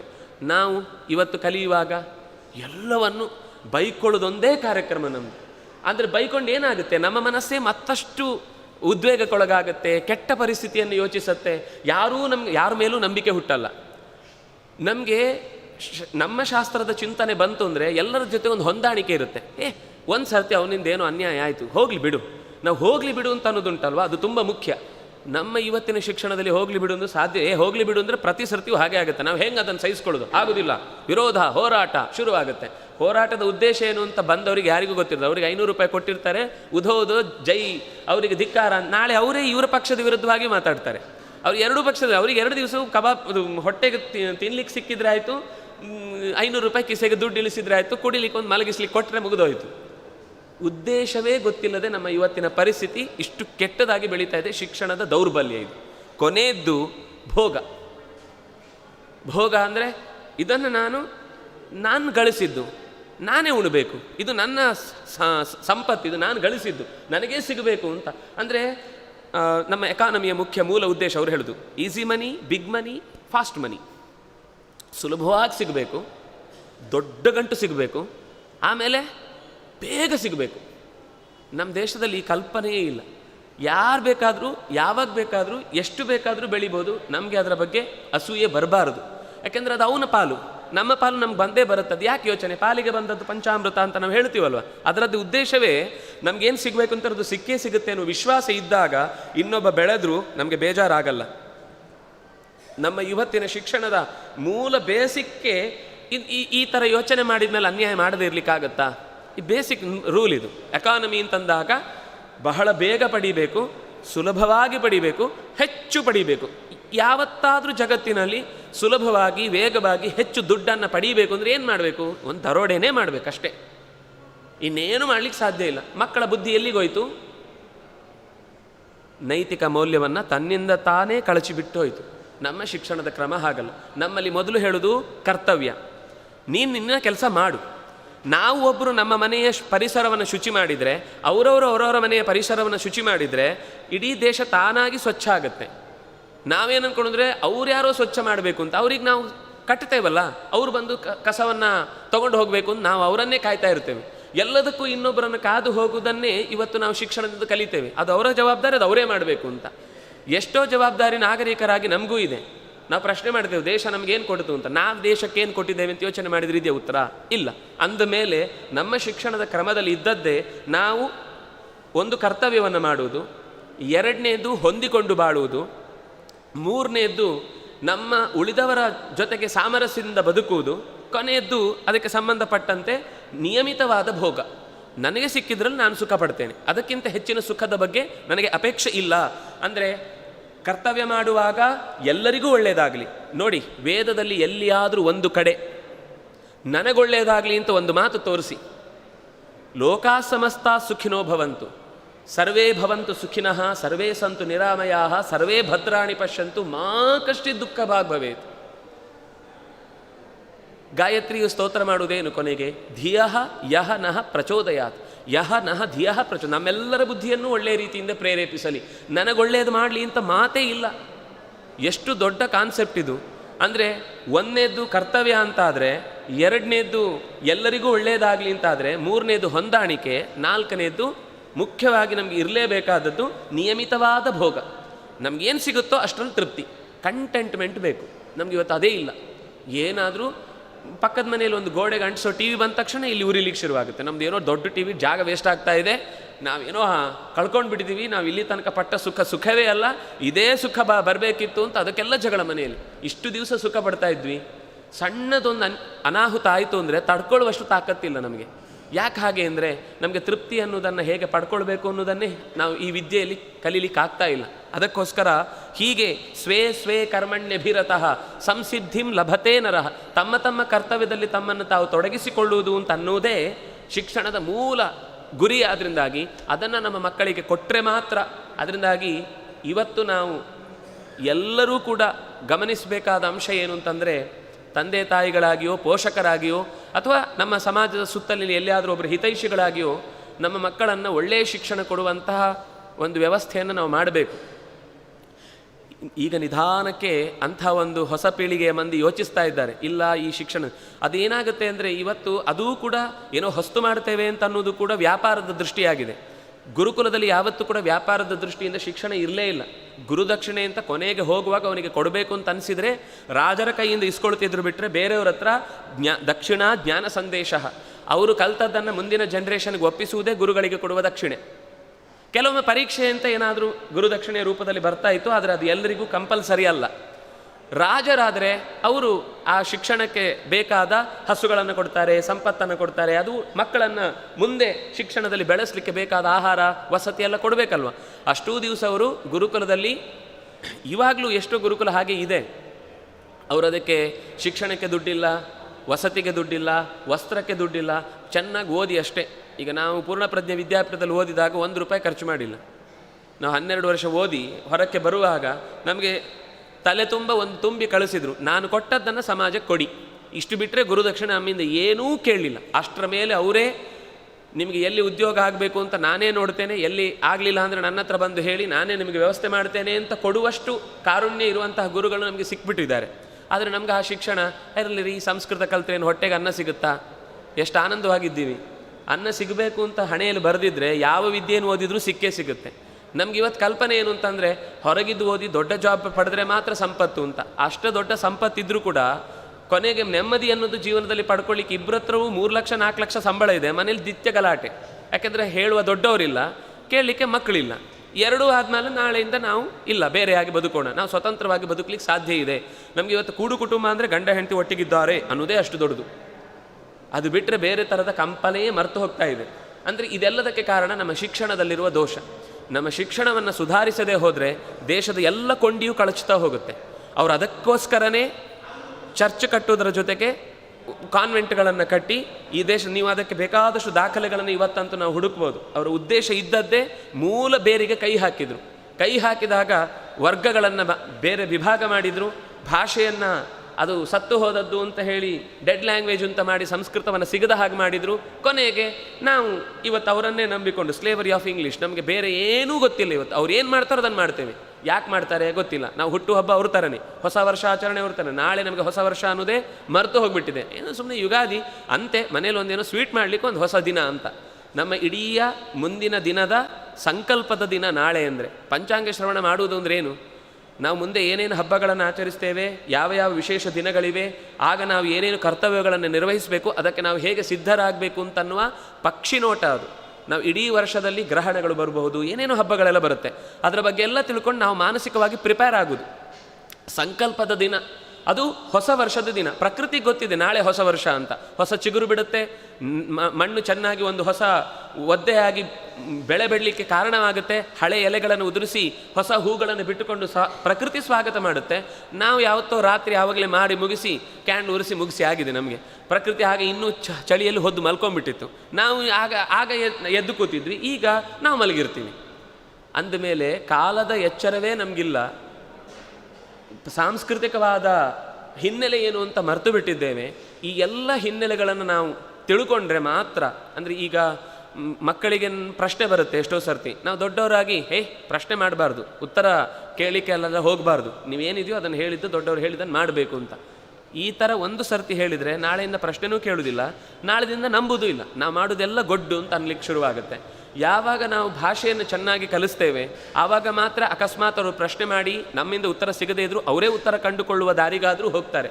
ಎಷ್ಟೋ ಜನ ಹೇಳಿದ್ದಿದೆ, ನಮ್ಮನ್ನು ಆಗ ಹೊಟ್ಟೆ ಹೊರೆಯುವ ವಿದ್ಯೆ ಅಂತ ಕಲಿಸ್ಬಿಟ್ರು, ಈಗ ಅನುಭವಕ್ಕೆ ಬರ್ತಾ ಇದೆ, ಹೇಳಬೇಕು ಅಂತ ಅನಿಸಿದ್ರು ನಾಲಿಗೆ ತಿರುಗುವುದಿಲ್ಲ, ಕಲಿಬೇಕು ಅಂತ ಅನಿಸ್ಲಿಕ್ಕೆ ಶುರುವಾದರೆ ಈಗ ಕಲೀಲಿಕ್ಕೆ ಅವಕಾಶಗಳೇ ಕಮ್ಮಿ ಆಗುತ್ತೆ ಅಂತ ಒದ್ದಾಡ್ತಾರೆ. ಆದರೆ ನಮ್ಮ ಮಕ್ಕಳಿಗೆ ಅಂತಹ ನೋವು ಕೊಡುವಂತಹ ಪರಿಸ್ಥಿತಿ ನಮ್ಮಿಂದ ಉಂಟಾಗಬಾರ್ದು. ಶಿಕ್ಷಣದ ನಿಜವಾದ ಮಹತ್ವ ನಮಗೆ ಅರ್ಥ ಆಗಬೇಕು. ಸಂಸ್ಕೃತವನ್ನು ನಿಜವಾಗಿ ಕಲಿಸಿದರೆ ಎಲ್ಲ ರೀತಿಯಿಂದಲೂ ಅವರ ಲೌಕಿಕ ಬದುಕೂ ಚೆನ್ನಾಗಿರುತ್ತೆ. ಆಧ್ಯಾತ್ಮಿಕವಾಗಿ ಶಾಸ್ತ್ರವನ್ನು ಕಲಿಬೇಕು ಅಂತ ಅಪೇಕ್ಷೆ ಇದ್ದವರಿಗೂ ಅಂತಹ ಅವಕಾಶ ಇದೆ. ಈಗ ಪೂರ್ಣ ಪ್ರಮತಿ ಅಂತ ಇರಬಹುದು, ಬೃಹತಿ ಅಂತ ಇರಬಹುದು, ಅಥವಾ ಅರುಂಧತಿ ಗುರುಕುಲ ಅಂತ ಇರ್ಬೋದು. ಇಂತಹದ್ದು ಹೊಸ ಹೊಸ ಥರದ ಶಿಕ್ಷಣದ ಕ್ರಮಗಳು ಹುಟ್ಟುತ್ತಾ ಇದೆ. ನಾವು ಅಂತಹ ಶಾಲೆಗಳಿಗೆ ಮಕ್ಕಳನ್ನು ಕಳುಹಿಸಿ ಪ್ರೋತ್ಸಾಹ ಮಾಡಬೇಕು. ಅವರೇನೋ ಪ್ರಯೋಗ ಮಾಡಲಿಕ್ಕೆ ಹೊರಟಿದ್ದಾರೆ, ನಾವೇ ನಂಬದೇ ಇದ್ದರೆ ಯಾರು ವಿದೇಶದವ್ರು ತಂದು ಸೇರಿಸ್ತಾರಾ ಅಲ್ಲಿಗೆ ಮಕ್ಕಳನ್ನು? ಹಾಗಾಗಿ ಅಂತಹ ಶಿಕ್ಷಣ ಸಂಸ್ಥೆಗಳಿಗೆ ಬಲ ನೀಡುವ ಮೂಲಕ ನಮ್ಮ ಮತ್ತೆ ಪ್ರಾಚೀನ ವಿದ್ಯೆಯನ್ನು ಮಕ್ಕಳಿಗೆ ಸಿಗುವ ಮತ್ತು ಗುರುಗಳ ಜೊತೆಗಿನ ಸಂಬಂಧವನ್ನು ಗಟ್ಟಿಗೊಳಿಸುವಂತಹ, ನೋಡಿ 3 ಅನ್ಯಾಯ ನಡೆದದ್ರಿಂದ ಗುರುಕುಲ ಶಿಕ್ಷಣ ಹೋದದ್ರಿಂದ ಮನೆಯಿಂದ ತಾಯಿ ದೂರ ಆದ್ಲು, ಅವಳು ಕೆಲಸಕ್ಕೆ ಹೋಗಬೇಕಾಯಿತು. ನಮಗೇನು ಅಂದರೆ ಇವತ್ತು ಹೌಸ್ ವೈಫ್ ಅಂದರೆ ಅದೊಂದು ಅನಾದರದ ವಸ್ತುತ ಅದರಷ್ಟು ದೊಡ್ಡ ಜಗತ್ತಿನ ಶ್ರೇಷ್ಠವಾದ ಕೆಲಸವೇ ಇನ್ನೊಂದಿಲ್ಲ. ಯಾಕೆಂದರೆ ಇಡೀ ನೆಕ್ಸ್ಟ್ ಜನ್ರೇಷನ್ಗೆ ಬೇಕಾದ ಅಷ್ಟನ್ನು ತುಂಬವಳು ತಾಯಿ. ಮನೆಯಲ್ಲಿ ತಾಯಿ ಮಕ್ಕಳ ಜೊತೆಗಿದ್ರೆ ಮಕ್ಕಳು ಚೆನ್ನಾಗಿ ಬೆಳೀತಾವೆ. ಇದೇನಾಗಿದೆ ಇವತ್ತು, ಅವಳು ದುಡಿಲಿಕ್ಕೆ ಹೋಗಬೇಕು, ಅನಿವಾರ್ಯ. ಪೇಟೆಯಲ್ಲಿ ಇಬ್ಬರ ದುಡಿಮೆಯಿಂದ ಮಕ್ಕಳಿಗೆ ನಮಗೆ ಯಾಕಂದರೆ ಲಕ್ಷ ಕೊಟ್ಟರೆ ಮಾತ್ರ ನಮ್ಮ ಮಕ್ಕಳಿಗೆ ಲಕ್ಷ್ಯ ಸಿಗುತ್ತೆ ಅಂತ ಏನೋ ಒಂದು ಭ್ರಮೆ ಇದೆ. ವಿದ್ಯೆ ಎಲ್ಲಿದ್ದರೂ ಮಕ್ಕಳು ಕಲಿತಾರೆ ಅಂತ ಅನ್ನೋ ವಿಶ್ವಾಸ ನಮಗಿಲ್ಲ. ಜಾಸ್ತಿ ದುಡ್ಡು ತೊಗೊಂಡ್ರೆ ಅವ್ರು ಜಾಸ್ತಿ ಕಲಿಸ್ತಾರೆ ಅಂತ. ನಮ್ಮ ಮಕ್ಕಳ ತಲೆ ಇರೋದು ಎಷ್ಟು ಬುದ್ಧಿಯೋ ಅಷ್ಟಕ್ಕೆ ವಿದ್ಯೆ ಸಿಗೋದು ಹೊರತು ಅದಕ್ಕಿಂತ ಹೆಚ್ಚು ಸಿಗ್ಲಿಕ್ಕೆ ಸಾಧ್ಯ ಇಲ್ಲ. ಒಳ್ಳೆಯ ವಾತಾವರಣ ನಿರೀಕ್ಷಿಸಬೇಕು ಹೊರತು ನಾವೇನೋ ಹೆಚ್ಚು ಕೊಟ್ಟದ್ರಿಂದ ಹೆಚ್ಚು ಕಲಿತಾವೆ ಅಂತ ಅನ್ನುವ ಭ್ರಮೆ ಬಿಟ್ಟರೆ ಮಾತ್ರ ಇವತ್ತು ಶಿಕ್ಷಣ ಸುಧಾರಿಸ್ಲಿಕ್ಕೆ ಸಾಧ್ಯ. ಅದರಿಂದಾಗಿ ಮೊದಲು ಸಂಸಾರದಿಂದ ತಾಯಿ ದೂರ ಆಗ್ತಾ ಇದ್ದಾಳೆ, ಮಕ್ಕಳಿಗೆ ತಾಯಿ ಸಿಗ್ತಾ ಇಲ್ಲ. ಎರಡನೇದು ಗುರುಕುಲ ಅಂದರೆ ಅವತ್ತು ಶಾಲೆಯಲ್ಲಿ ಗುರುಗಳು ಮಕ್ಕಳಿಗೆ ಹತ್ತಿರ ಇಲ್ಲ. ಗುರುಗಳೆಂದರೆ ಸಂಬಳಕ್ಕೆ ಬಂದು ಹೋಗೋರಷ್ಟೇ. ಅವರಿಗೇನಂದ್ರೆ 1 ಗಂಟೆ ಸಿಗ್ತಾರೆ. ಅವ್ರದ್ದು ಉದ್ದೇಶ ಏನು ಅಂದರೆ ನಾನು ನನ್ನ ಕರ್ತವ್ಯವನ್ನು ನಾನು ಮಾಡಿದ್ದೇನೆ, ಮಕ್ಕಳಿಗೆ ತಲೆಗೆ ಹೋಯ್ತೋ ಬಿಡ್ತೋ ನಂಗೆ ಬೇಕಾಗಿಲ್ಲ, ಅವ್ರ ಪರೀಕ್ಷೆಯಲ್ಲಿ ಪಾಸ್ ಆದರೆ ಮುಗಿದೋಯ್ತು. ನಿಜವಾಗಿ ಅವರಿಗೆ ತಲೆ ಒಳಗೆ ಏನು ಹೋಗಿದೆ ಅದು ನಂಗೆ ಬೇಕಾಗಿಲ್ಲ. ಇದು ಶಿಕ್ಷಣದಿಂದ ಗುರು ದೂರ ಆಗ್ತಾ ಇದ್ದಾನೆ. ಮೂರನೇದು, ಸಮಾಜದಲ್ಲಿ ಯಾರು ನಮಗೆ ಮಾದರಿ ಆದರ್ಶ ಯಾರು ಅಂತ ಕೇಳಿದರೆ ಇವತ್ತು ನಮಗೆ ಯಾವುದಾದ್ರೂ ಸಿನಿಮಾ ನಟ ಅಥವಾ ಆಟದಲ್ಲಿ ಇರುವ ಯಾವುದೋ ಒಬ್ಬ ಕ್ರಿಕೆಟ್ ಪ್ಲೇಯರೋ ಇನ್ಯಾರೋ ಒಬ್ಬ ಬಿಟ್ಟರೆ ಯಾರೋ ಬಿಸ್ನೆಸ್ ಮ್ಯಾನ್, ಇವರು ನಮಗೆ ಮಾದರಿಯಾಗಿ ನಿಂತಿದ್ದಾರೆ. ಇದು ಮೂರು ಕೂಡ ಮಕ್ಕಳ ಬುದ್ಧಿಯನ್ನು ಸೀದಾ ಅಧೋಗತಿಗೆ ಕೊಂಡು ಹೋಗುತ್ತೆ. ಮೊದಲು ನಮಗೆ ಸಂಸಾರದಲ್ಲಿ ಮಕ್ಕಳಿಗೆ ತಾಯಿ ಸಿಗಬೇಕು, ಗುರುಕುಲದಲ್ಲಿ ಗುರುಗಳು ಸಿಗಬೇಕು, ಸಮಾಜದಲ್ಲಿ ಯಾರಾದರೂ ವಿಜ್ಞಾನಿಗಳು ಅಥವಾ ಶ್ರೇಷ್ಠ ಸಾಧನೆ ಮಾಡಿದವರು ಮಕ್ಕಳಿಗೆ ಮಾದರಿಯಾಗಿ ಸಿಗಬೇಕು. ಆಗ ಅವರ ವಿದ್ಯಾರ್ಥಿ ಜೀವನ ಅದು ಚೆನ್ನಾಗಾಗ್ಲಿಕ್ಕೆ ಸಾಧ್ಯ. ಹಾಗೆ ಸಿಗಬೇಕು ಅಂದರೆ ಅದಕ್ಕೆ ಗುರುಕುಲದ ಅಧ್ಯಯನವನ್ನು, ಗುರುಕುಲ ಅಂದರೆ ನಾವು ಹಿಂದಿನ ಹಾಗೆ ಕಾಡಿಗೆ ಹೋಗಲಿಕ್ಕೆ ಕಾಡೇ ಇಲ್ಲ, ಆದರೆ ಕನಿಷ್ಠ ಪಕ್ಷ ಅವರ ಒಂದು ಮೆಥಡಾಲಜಿಯನ್ನು ಇವತ್ತಿನ ಶಿಕ್ಷಣಕ್ಕೆ ಹೊಂದಿಸಿಕೊಂಡು ಹೊಸತ್ತೇನಾದರೂ ನಾವು ಮಾಡಲೇಬೇಕು. ಇಲ್ಲ ಅಂದರೆ ನಮ್ಮ ಹಿಂದಿನವರು ಹಾಕಿದ ಮರದಿಂದ ಇವತ್ತು ನಾವು ಹಣ್ಣು ತಿಂತಾ ಇದ್ದೇವೆ, ನಾವು ಹಾಕಿದ ಗಿಡ ಅಲ್ಲ ಅದು. ನಮ್ಮ ನೆಕ್ಸ್ಟ್ ಜನ್ರೇಷನ್ ನಮ್ಮನ್ನು ಬೈಕೊಳ್ತಾರೆ, ಯಾಕೆಂದರೆ ನಾವು ಹೋಗುವಾಗ ಈ ಮರ ಕಡದೇ ಹೋಗುದು ನಾವು, ಯಾಕೆಂದರೆ ನಮಗೆ ಮನೆಯಲ್ಲಿ ಸುತ್ತ ಕಸ ಇರುತ್ತೆ, ನೆಲ ಎಲ್ಲ ಶುದ್ಧ ಇರಬೇಕು. ನಮ್ಮ ಮನೆಯ ಪರಿಸರದಲ್ಲಿ ಎಲ್ಲೂ ತರಗೆಲ್ಲ ಬೀಳಬಾರ್ದು, ಯಾಕಂದ್ರೆ ನಮ್ಮ ಹೊಟ್ಟೆಯಲ್ಲಿ ಎಷ್ಟು ಗಲೀಜಿದೆ ಅಂತ ನಮ್ಗೆ ಗೊತ್ತಿಲ್ಲ. ನಮ್ಮ ಮನೆಯ ಪರಿಸರ ಏನು ಕೊಳೆ ಕಾಣಬಾರ್ದು ಅನ್ನುವ ದೃಷ್ಟಿಯಲ್ಲಿ ಆ ಮರವನ್ನು ಕಡಿದು ಹೋಗೋರು ನೆಕ್ಸ್ಟ್ ಜನ್ರೇಷನ್ ಏನೂ ಸಿಗುವುದಿಲ್ಲ. ಎಲ್ಲವೂ ಕೂಡ ಯಾಂತ್ರಿಕವಾಗಿ ಯಂತ್ರಮಯವಾಗಿ ನಮ್ಮ ಬದುಕನ್ನು ನಾವೇ ಹಾಳು ಮಾಡ್ಕೊಳ್ತೇವೆ. ನಮಗೆ ಇನ್ನೊಂದು ಇವತ್ತಿನ ಮೈಂಡ್ ಸೆಟ್ ಏನು ಅಂತಂದರೆ, ನಮ್ಮ ಪಾಲಿಗೆ ಆದರೂ ಮುಗಿದೋಯ್ತು, ನೆಕ್ಸ್ಟ್ ಜನ್ರೇಷನ್ ಏನಾದರೂ ಆಗಲಿ ಹಾಳಾಗೋಗ್ಲಿ ನಾವು, ಅದೊಂದು ಯೋಚನೆ ಇದೆ. ನೆಕ್ಸ್ಟು ನಾವೇ ಇನ್ನೊಂದು ಸರ್ತಿ ಹುಟ್ಟಿ ಬರಲಿಕ್ಕಿದೆ, ಇದೇ ಕೊಳೆಯಲ್ಲಿ ಹುಟ್ಟಿ ಬರಬೇಕು. ನಾವು ಉಳಿಸಿದ್ರೆ ಮಾತ್ರ ನೆಕ್ಸ್ಟ್ ಹುಟ್ಟುವಾಗ ನಾವು ಒಳ್ಳೆಯ ಜಾಗದಲ್ಲಿ ಹುಟ್ಟಿ ಬರಲಿಕ್ಕೆ ಸಾಧ್ಯ ಇದೆ. ನಮ್ಮಲ್ಲಿ ಒಂದು ಕರ್ಮ ಸಿದ್ಧಾಂತ ಇಂತಿದೆ, ಇದು ಗೊತ್ತಿದ್ದರೆ ಮಾತ್ರ ನಾವು ಮಾಡುವ ಕೆಲಸದಲ್ಲಿ ಒಳಿತು ಕೆಡುಕುಗಳ ಬಗ್ಗೆ ಎಚ್ಚರ ಬರುತ್ತೆ ನಮಗೆ. ನಾವೇ ಅದನ್ನು ನಿರಾಕರಿಸಿದರೆ ನಮ್ಮ ಪರಿಸರ ಕೂಡ ನಮ್ಮನ್ನು ಹಾಗೆ ಚೆನ್ನಾಗಿ ನಿರಾಕರಿಸಿ. ಪ್ರಕೃತಿಯ ಸ್ವಭಾವ ಏನು ಅಂದರೆ, ನಾವು ಅದನ್ನು ಎಷ್ಟು ರಕ್ಷಣೆ ಮಾಡ್ತೀವೋ ಅಷ್ಟು ಅದನ್ನು ನಮ್ಮನ್ನು ರಕ್ಷಣೆ ಮಾಡುತ್ತೆ. ಧರ್ಮವೂ ಹಾಗೆ, ನಾವು ಧರ್ಮವನ್ನು ಉಳಿಸುವುದು ಅಂದರೆ ಪ್ರಕೃತಿಯ ರಕ್ಷಣೆಯೂ ಒಂದು ಧರ್ಮವೇ. ಆ ಧರ್ಮವನ್ನು ನಾವು ಎಷ್ಟು ಪಾಲಿಸ್ತೀವೋ, ಶಾಸ್ತ್ರವನ್ನು ಉಳಿಸುವುದು ಧರ್ಮ, ಪ್ರಕೃತಿಯನ್ನು ಉಳಿಸುವುದು ಒಂದು ಧರ್ಮ, ನಮ್ಮ ಸಂಸ್ಕೃತಿಯನ್ನು ಉಳಿಸುವುದು ಒಂದು ಧರ್ಮ. ಅದನ್ನು ರಕ್ಷಣೆ ಮಾಡಿದರೆ ನಮಗೂ ಪ್ರತಿಫಲವಾಗಿ ರಕ್ಷಣೆ ಸಿಗುತ್ತೆ. ಆ ರಕ್ಷಣೆಯ ದೃಷ್ಟಿಯಿಂದ ಮಕ್ಕಳಿಗೆ ಒಳ್ಳೆಯ ಶಿಕ್ಷಣ ಕೊಡುವಂತಹ ತಂದೆ ತಾಯಿಗಳ ಜವಾಬ್ದಾರಿಯನ್ನು ನಾವು ನಿರ್ವಹಿಸಬೇಕಾದದ್ದು ಅತ್ಯಂತ ಅಗತ್ಯದ ಕರ್ತವ್ಯ. ಮುತುವರ್ಜಿ ವಹಿಸಿ ನಾವು ಮಾಡಬೇಕಾದ ಜವಾಬ್ದಾರಿ ಅದು. ಅದನ್ನು ಮಾಡುವುದಕ್ಕೆ ಇವತ್ತು ಹೊಸ ಹೊಸ ಪ್ರಯೋಗಗಳು ಎಲ್ಲೆಲ್ಲಿ ನಡೀತಾ ಇದ್ದೋ ಆ ಕಡೆಗೆ ನಾವು ಸ್ವಲ್ಪ ತಲೆ ಹಾಕಬೇಕು. ಯೋಚನೆ ಮಾಡಿದರೆ ಗೊತ್ತಾಗುತ್ತೆ ನಮಗೆ, ಮಾಧ್ಯಮಗಳಲ್ಲಿ ಎಷ್ಟು ಅನ್ಯಾಯಗಳನ್ನು ನಾವು ದಿನನಿತ್ಯ ನೋಡ್ತಾ ಇದ್ದೇವೆ. ಬೈಕೊಳ್ತೇವೆ, ಎಲ್ಲ ಕಲಿಕಾಲ ಅಂತ, ಕಾಲದ ಮೇಲೆ ಎತ್ತಾಕ್ಬಿಟ್ರೆ ಆಯಿತು. ಆ ಕಾಲದಲ್ಲಿ ನಾವೇ ಇರುವುದಲ್ವಾ, ಕಾಲ ತನ್ನಿನ ತಾನೇ ಏನು ಮಾಡಲ್ಲ. ನಾವು ಎಲ್ಲವನ್ನು ಹೇಳುವಾಗ ಸಮಾಜವನ್ನು ಕೈ ತೋರಿಸಿದ್ರೆ 3 ಬೆರಳು ನಮ್ಮನ್ನು ತೋರಿಸ್ತಾ ಇರ್ತದೆ, ಅದಕ್ಕೆ 3 ಪಟ್ಟು ಕಾರಣ ನಾವೇ, ಇನ್ಯಾರನ್ನು ತೋರಿಸಿ ಉಪಯೋಗ ಇಲ್ಲ. ಅದರಿಂದಾಗಿ ನಮ್ಮ ಕರ್ತವ್ಯವನ್ನು ನಾವು ನಿರ್ವಹಿಸಿದರೆ ಅದರ ಪ್ರತಿಫಲ ಅನ್ನೋದು ನಾವು ಸಮಾಜದಲ್ಲಿ ಉಳಿಲಿಕ್ಕೆ ನಮಗೇ ಸಿಗುತ್ತೆ ಅನ್ನೋದಕ್ಕೋಸ್ಕರ ಹಿಂದಿನ ಕಥಾವಳಿ ಅಂದರೆ ಕಲಿಸುವ ಕ್ರಮದಲ್ಲಿ ಅವರು ಹೇಳುವುದುಂಟು, ಯಾವ ಯಾವ ರೀತಿ ಕಲಿಕೆ ಇತ್ತು ನೋಡಿ. ಮಕ್ಕಳಿಗೆ ಕತೆ ಹೇಳ್ತಾ ಇದ್ರು ಅಜ್ಜ ಅಜ್ಜಿ. ಈಗ ಅಜ್ಜ ಅಜ್ಜಿ ಇರುವುದಿಲ್ಲ, ಅವರೆಲ್ಲೋ ಇದ್ರ ಊರಲ್ಲಿ ಇರ್ತಾರೆ, ಇವರು ಪೇಟೆಯಲ್ಲಿ ಇರ್ತಾರೆ, ಅಥವಾ ಅವರು ವೃದ್ಧಾಶ್ರಮದಲ್ಲಿ ಇರ್ತಾರೆ. ಈ ಮಕ್ಕಳು ಕಲಿಬೇಕಾದ ಟೈಮಿಗೆ ಇನ್ನೂ 1.5 ವರ್ಷ 2 ವರ್ಷ ಶುರುವಾದ ತಕ್ಷಣವೇ ಯಾವ ಪ್ಲೇ ಹೋಮಿಗೆ ಹಾಕ್ಬೋದು ಅಂತಲೇ ಯೋಚನೆ ಮಾಡ್ತಾ ಇರ್ತೀವಿ. ಅವ್ರು ಯೋಚನೆ ಮಾಡ್ತಾರೆ, ನಮ್ಮನ್ನು ಪ್ಲೇ ಹೋಮಿಗೆ ಹಾಕಿದ್ರೆ ನಾವು ನಿಮ್ಮನ್ನು ವೃದ್ಧಾಶ್ರಮಕ್ಕೆ ಹಾಕ್ತೇವೆ ಅಂತ. ಬೆಳೆದ ಮೇಲೆ ನಾವು ಕೊಟ್ಟದ್ದನ್ನು ನಮ್ಗೆ ವಾಪಸ್ ಕೊಡ್ತಾರೆ, ನಾವೇನು ಮಾಡ್ಲಿಕ್ಕೆ ಆಗಲ್ಲ. ನಾವು ಒಂದು ದಿವಸ ವೃದ್ಧರಾಗ್ತೇವೆ ಅಂತ ನಾವು ಎಚ್ಚರ ಬೇಕು. ಮಕ್ಕಳಿಗೆ ಇವತ್ತೇನು ಅಂದರೆ ದೊಡ್ಡವ್ರ ಹತ್ರ ಉಡಾಫೆ ಮಾತಾಡ್ತಾರೆ, ಯಾಕೆಂದರೆ ಅವರಿಗೆ ಆ ಥರ ಒಂದು ಗೌರವ ಕೊಟ್ಟು ಮಾತಾಡಿಸ್ಬೇಕು ಅಂತ. ನಾವೇ ದೊಡ್ಡವರು ನಮ್ಮ ದೊಡ್ಡವರನ್ನು ಮಾತಾಡಿಸೋದಿಲ್ಲ ಅಂತಂದಮೇಲೆ ಅವರಿಗೂ ಅದೇ ಅನಿಸುತ್ತೆ. ನಿಮ್ಮ ಕಥೆ ಗೊತ್ತಿರ್ಬೋದು, ಯಾವುದೋ ಒಂದು ಮನೆಯಲ್ಲಿ ತಂದೆ ತಾಯಿಗಳನ್ನು ಹೊರಗೆ ಕೂಡಿಸಿರ್ತಾರೆ, ತಟ್ಟೆ ಇಟ್ಟಿರ್ತಾರೆ, ಆ ಮಗು ಹಾಗೆ ನೋಡ್ತಾ ಇರುತ್ತೆ. ಒಂದು ದಿವಸ ಅವರಿಬ್ಬರು ತೀರ್ಕೊಳ್ತಾರೆ, ಆ ತಟ್ಟೆಯನ್ನು ಹೊದಿಕೆಯನ್ನು ಸೀದಾ ತೊಗೊಂಡೋಗಿ ಅಟ್ಟದಲ್ಲಿಡುತ್ತೆ. ಯಾಕೆ ಅಂತ ಕೇಳಿದರೆ ಆ ಮಗು ಹೇಳುತ್ತೆ, ನಾಳೆ ನೀವು ವೃದ್ಧರಾದಾಗ ನಿಮ್ಮನ್ನು ಅಲ್ಲೇ ಮಲಗಿಸ್ಬೇಕಲ್ಲ, ಅದು ಸಂಪ್ರದಾಯ ಅಂತ. ಅದರ ಪ್ರಕಾರ ನಮ್ಮ ಮಾಡಿದ್ದು ನಮಗೆ ವಾಪಸ್ ಬರುತ್ತೆ. ಈ ಎಚ್ಚರದಲ್ಲಿ ನಮ್ಮ ಮನೆಯ ಹಿರಿಯರನ್ನು ನಾವು ಪ್ರೀತಿಯಿಂದ ನೋಡ್ಕೊಳ್ಳೋದನ್ನು ಕಲಿಸಿದರೆ ಮಕ್ಕಳು ನೋಡಿ ಕಲಿತಾರೆ. ನಾವೇನು ಅಂದ್ಕೊಂಡಿದ್ದೀವಿ ಅಂದರೆ, ಮಕ್ಕಳಿಗೆ ನಾವೆಲ್ಲ ಒಳ್ಳೆ ಶಿಕ್ಷಣ ಕೊಡಲಿಕ್ಕೋಸ್ಕರ ದೊಡ್ಡ ಶಾಲೆಗೆ ಹಾಕಿದ್ದೀವಿ ಅಂತ. ಶಾಲೆಯಿಂದ ಮಕ್ಕಳು ಏನೂ ಕಲಿಯುವುದಿಲ್ಲ. ಶಾಲೆಯಿಂದ ಕಲಿಯುವುದು ಸರ್ಟಿಫಿಕೇಟ್ ಮಾತ್ರ. ಕೆಲಸಕ್ಕೆ ಹೋಗಲಿಕ್ಕೆ, ಹೊಟ್ಟೆ ಹೊರಿಲಿಕ್ಕೆ ಬೇಕಾದ ವಿದ್ಯೆ ಸಿಗುತ್ತೆ. ಸಿಗುವ ನಿಜವಾದ ಸಂಸ್ಕಾರ ಮನೆಯಿಂದಲೇ. ಆ ಸಂಸ್ಕಾರ ನಾವು ಕೊಡಲಿಕ್ಕೋಸ್ಕರ ನಮ್ಮ ಮನೆಯ ಪರಿಸರವನ್ನು ಎಷ್ಟು ಸಂಸ್ಕೃತಿಯುಕ್ತವನ್ನಾಗಿಸ್ತೇವೋ ಅಷ್ಟು ನಾಳೆಯ ದಿನಗಳು ನಮಗೆ ಸುಖವಾಗಿರುತ್ತೆ. ಇವತ್ತು ಎಷ್ಟು ನಾವು ಹಾಳು ಮಾಡ್ತಾ ಹೋಗ್ತೇವೋ ನಾಳೆ ಅಷ್ಟು ಮತ್ತಷ್ಟು ಹೊಲೆಗಡ್ತಾ ಹೋಗುತ್ತೆ. ಅದಕ್ಕೆ ನಾವೇ ಕಾರಣ ಆಗಿ ದುಃಖ ಪಡುವುದಕ್ಕೆ, ಮತ್ತೆ ವ್ಯಥೆ ಪಡುವುದಕ್ಕೆ ಅರ್ಥ ಇಲ್ಲ ಅಂತ ಅನಿಸುತ್ತೆ. ಹಾಗಾಗಿ ಶ್ವೇತಕೇತುವಿನ ಕಥೆ, ರೈಭ್ಯನ ಕಥೆ, ಉಪಮನ್ಯುವಿನ ಕಥೆ, ಪುರಾಣದಲ್ಲಿ ಉಪನಿಷತ್ತುಗಳಲ್ಲಿ ಎಷ್ಟು ಕಥೆಗಳು ಬರ್ತಾವೆ. ಯಾವುದೇ ಇವತ್ತು ವಿದ್ಯೆ ಅಂತ ಅನ್ನೋದು ನಾವು ಫೀಸ್ ಕಟ್ಟಿದ್ದಕ್ಕೆ ಬರಬೇಕು ಅಂತ ಅನ್ನುವ ಸ್ಥಿತಿಯಲ್ಲಿದೆ. ಅವರಿಗೇನು ಅಂದರೆ, ಗುರುಗಳ ಜೊತೆಗೆ ಚೆನ್ನಾಗಿ ಹೊಂದಾಣಿಕೆ ಮಾಡಿ, ಗುರುಗಳಿಂದ ಕೇವಲ ಪಾಠ ಕಲಿಯುವುದಲ್ಲ, ಹಿಂದೆ ಗುರುಗಳನ್ನು ನೋಡಿ ಕಲಿಯುವುದು. ಮನೆಯಲ್ಲೂ ತಂದೆ ತಾಯಿಗಳನ್ನು ನೋಡಿ ಕಲಿತಾರೆ ಹೇಗೋ ಹಾಗೆ ಗುರುಕುಲದಲ್ಲಿ ಗುರುಗಳು ನಡ್ಕೊಳ್ಳುವ ರೀತಿಯನ್ನು ನೋಡಿ ಕಲಿತಾರೆ. ಕೆಲವು ಸರ್ತಿ ಗುರುಗಳ ಮಾತಾಡುವ ಸ್ಟೈಲು, ಗುರುಗಳು ನೋಟ್ಸ್ ಮಾಡುವ ಸ್ಟೈಲು, ಗುರುಗಳು ಏನೋ ಒಂದು ಹೇಳುವ ಸ್ಟೈಲು, ಇದನ್ನೆಲ್ಲ ಮಕ್ಕಳು ನಿಧಾನಕ್ಕೆ ಅದನ್ನು ಅಭ್ಯಾಸ ಮಾಡ್ತಾರೆ. ಆದರೆ ಅದು ಹೆಚ್ಚು ಸಂಪರ್ಕ ಸಿಗುವುದಿಲ್ಲ. ಅದನ್ನೇ 4 ದಿವಸ ಆದಮೇಲೆ ತಾನಾಗಿ ಅದು ನಿಂತು ಹೋಗ್ಬಿಡುತ್ತೆ. ಆ ಬಲಯುತವಾದ ಸಂಬಂಧ ಬೆಳೆಯುವುದಕ್ಕೆ ಬೇಕಾಗುವ ಹಾಗೆ ನಾವು ಶಿಕ್ಷಣದ ಪರಿಸರವನ್ನು ರೂಪಿಸಬೇಕು ಅಂತ ಅನ್ನೋದು ನಮ್ಮ ಇವತ್ತಿನ ಸದ್ಯದ ಕಾಳಜಿ. ಅದನ್ನು ನಾವು ಮಾಡದೇ ಇದ್ದರೆ ಅದರ ಕೆಟ್ಟ ಪರಿಣಾಮವನ್ನು ನಾವು ಈಗ ನೋಡ್ತಾ ಇದ್ದೇವೆ, ಇನ್ನೂ ಹೆಚ್ಚಿನ ಪರಿಣಾಮದಲ್ಲಿ ನಾವು ನೋಡಬೇಕಾಗತ್ತೆ ಅನ್ನುವ ದೃಷ್ಟಿಯನ್ನು ಇಟ್ಟುಕೊಂಡು ಇಷ್ಟು ಹೊತ್ತು ಮಕ್ಕಳಿಗೆ ನಾವು ಯಾವ ರೀತಿಯಿಂದ, ಇದೇನು ಹೇಳಿ ಮುಗಿಸಿದ ತಕ್ಷಣ ನಾಳೆ ಬದಲಾಗತ್ತೆ ಅಂತಲ್ಲ, ನಾವು ಕಾರ್ಯಪ್ರವೃತ್ತರಾದರೆ ಮಾತ್ರ ಆಗುತ್ತೆ. ಒಂದು ಕೆಲಸ ಆಗಬೇಕಾದ್ರೆ 3 ಬೇಕು ಅಂತ ಹೇಳ್ತಾರೆ. ಒಂದು ತಿಳುವಳಿಕೆ, ಆಮೇಲೆ ಇಚ್ಛೆ ಇರಬೇಕು, ಆಮೇಲೆ ಕ್ರಿಯೆ ಆಗಬೇಕು. ಗೊತ್ತಿದ್ರೂ ಕೆಲಸ ಆಗೋದಿಲ್ಲ, ಇಷ್ಟ ಇದ್ದರೂ ಕೆಲಸ ಆಗೋದಿಲ್ಲ, ಮಾಡಿದರೆ ಕೆಲಸ ಆಗುತ್ತೆ. ಮಾಡುವಾಗ ಇಷ್ಟ ಇದ್ದರೆ ಮಾತ್ರ ಚೆನ್ನಾಗಾಗತ್ತೆ, ಗೊತ್ತಿದ್ದರೆ ಸರಿಯಾಗತ್ತೆ. ಹಾಗಾಗಿ ನಮಗೆ ಜ್ಞಾನ, ತಿಳುವಳಿಕೆಯಿಂದ ಏನು ಮಾಡಬೇಕು ಅನ್ನೋದರ ಇಚ್ಛೆಯಿಂದ ಕೃತಿ, ಈ ಮೂರು ಇದ್ದಾಗ ಕೆಲಸ ಯಶಸ್ವಿಯಾಗಿ ನಡೆಯುತ್ತೆ.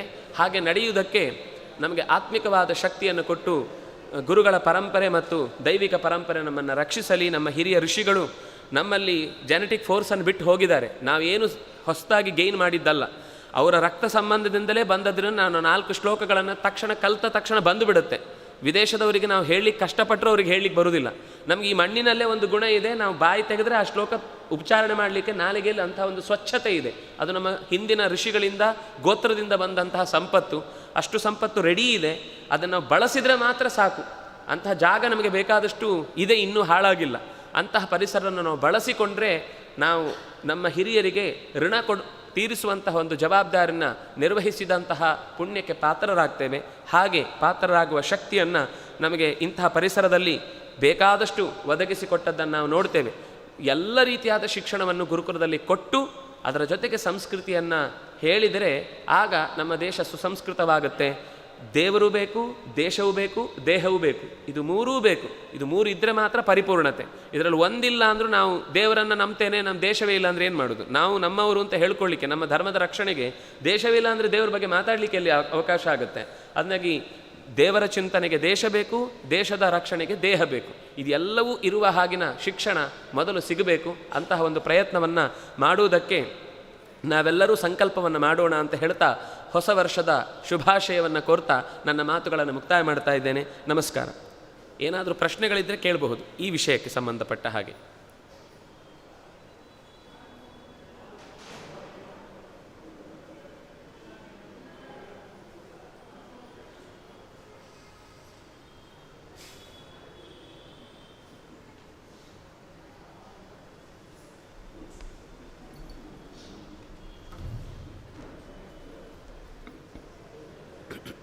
I was on this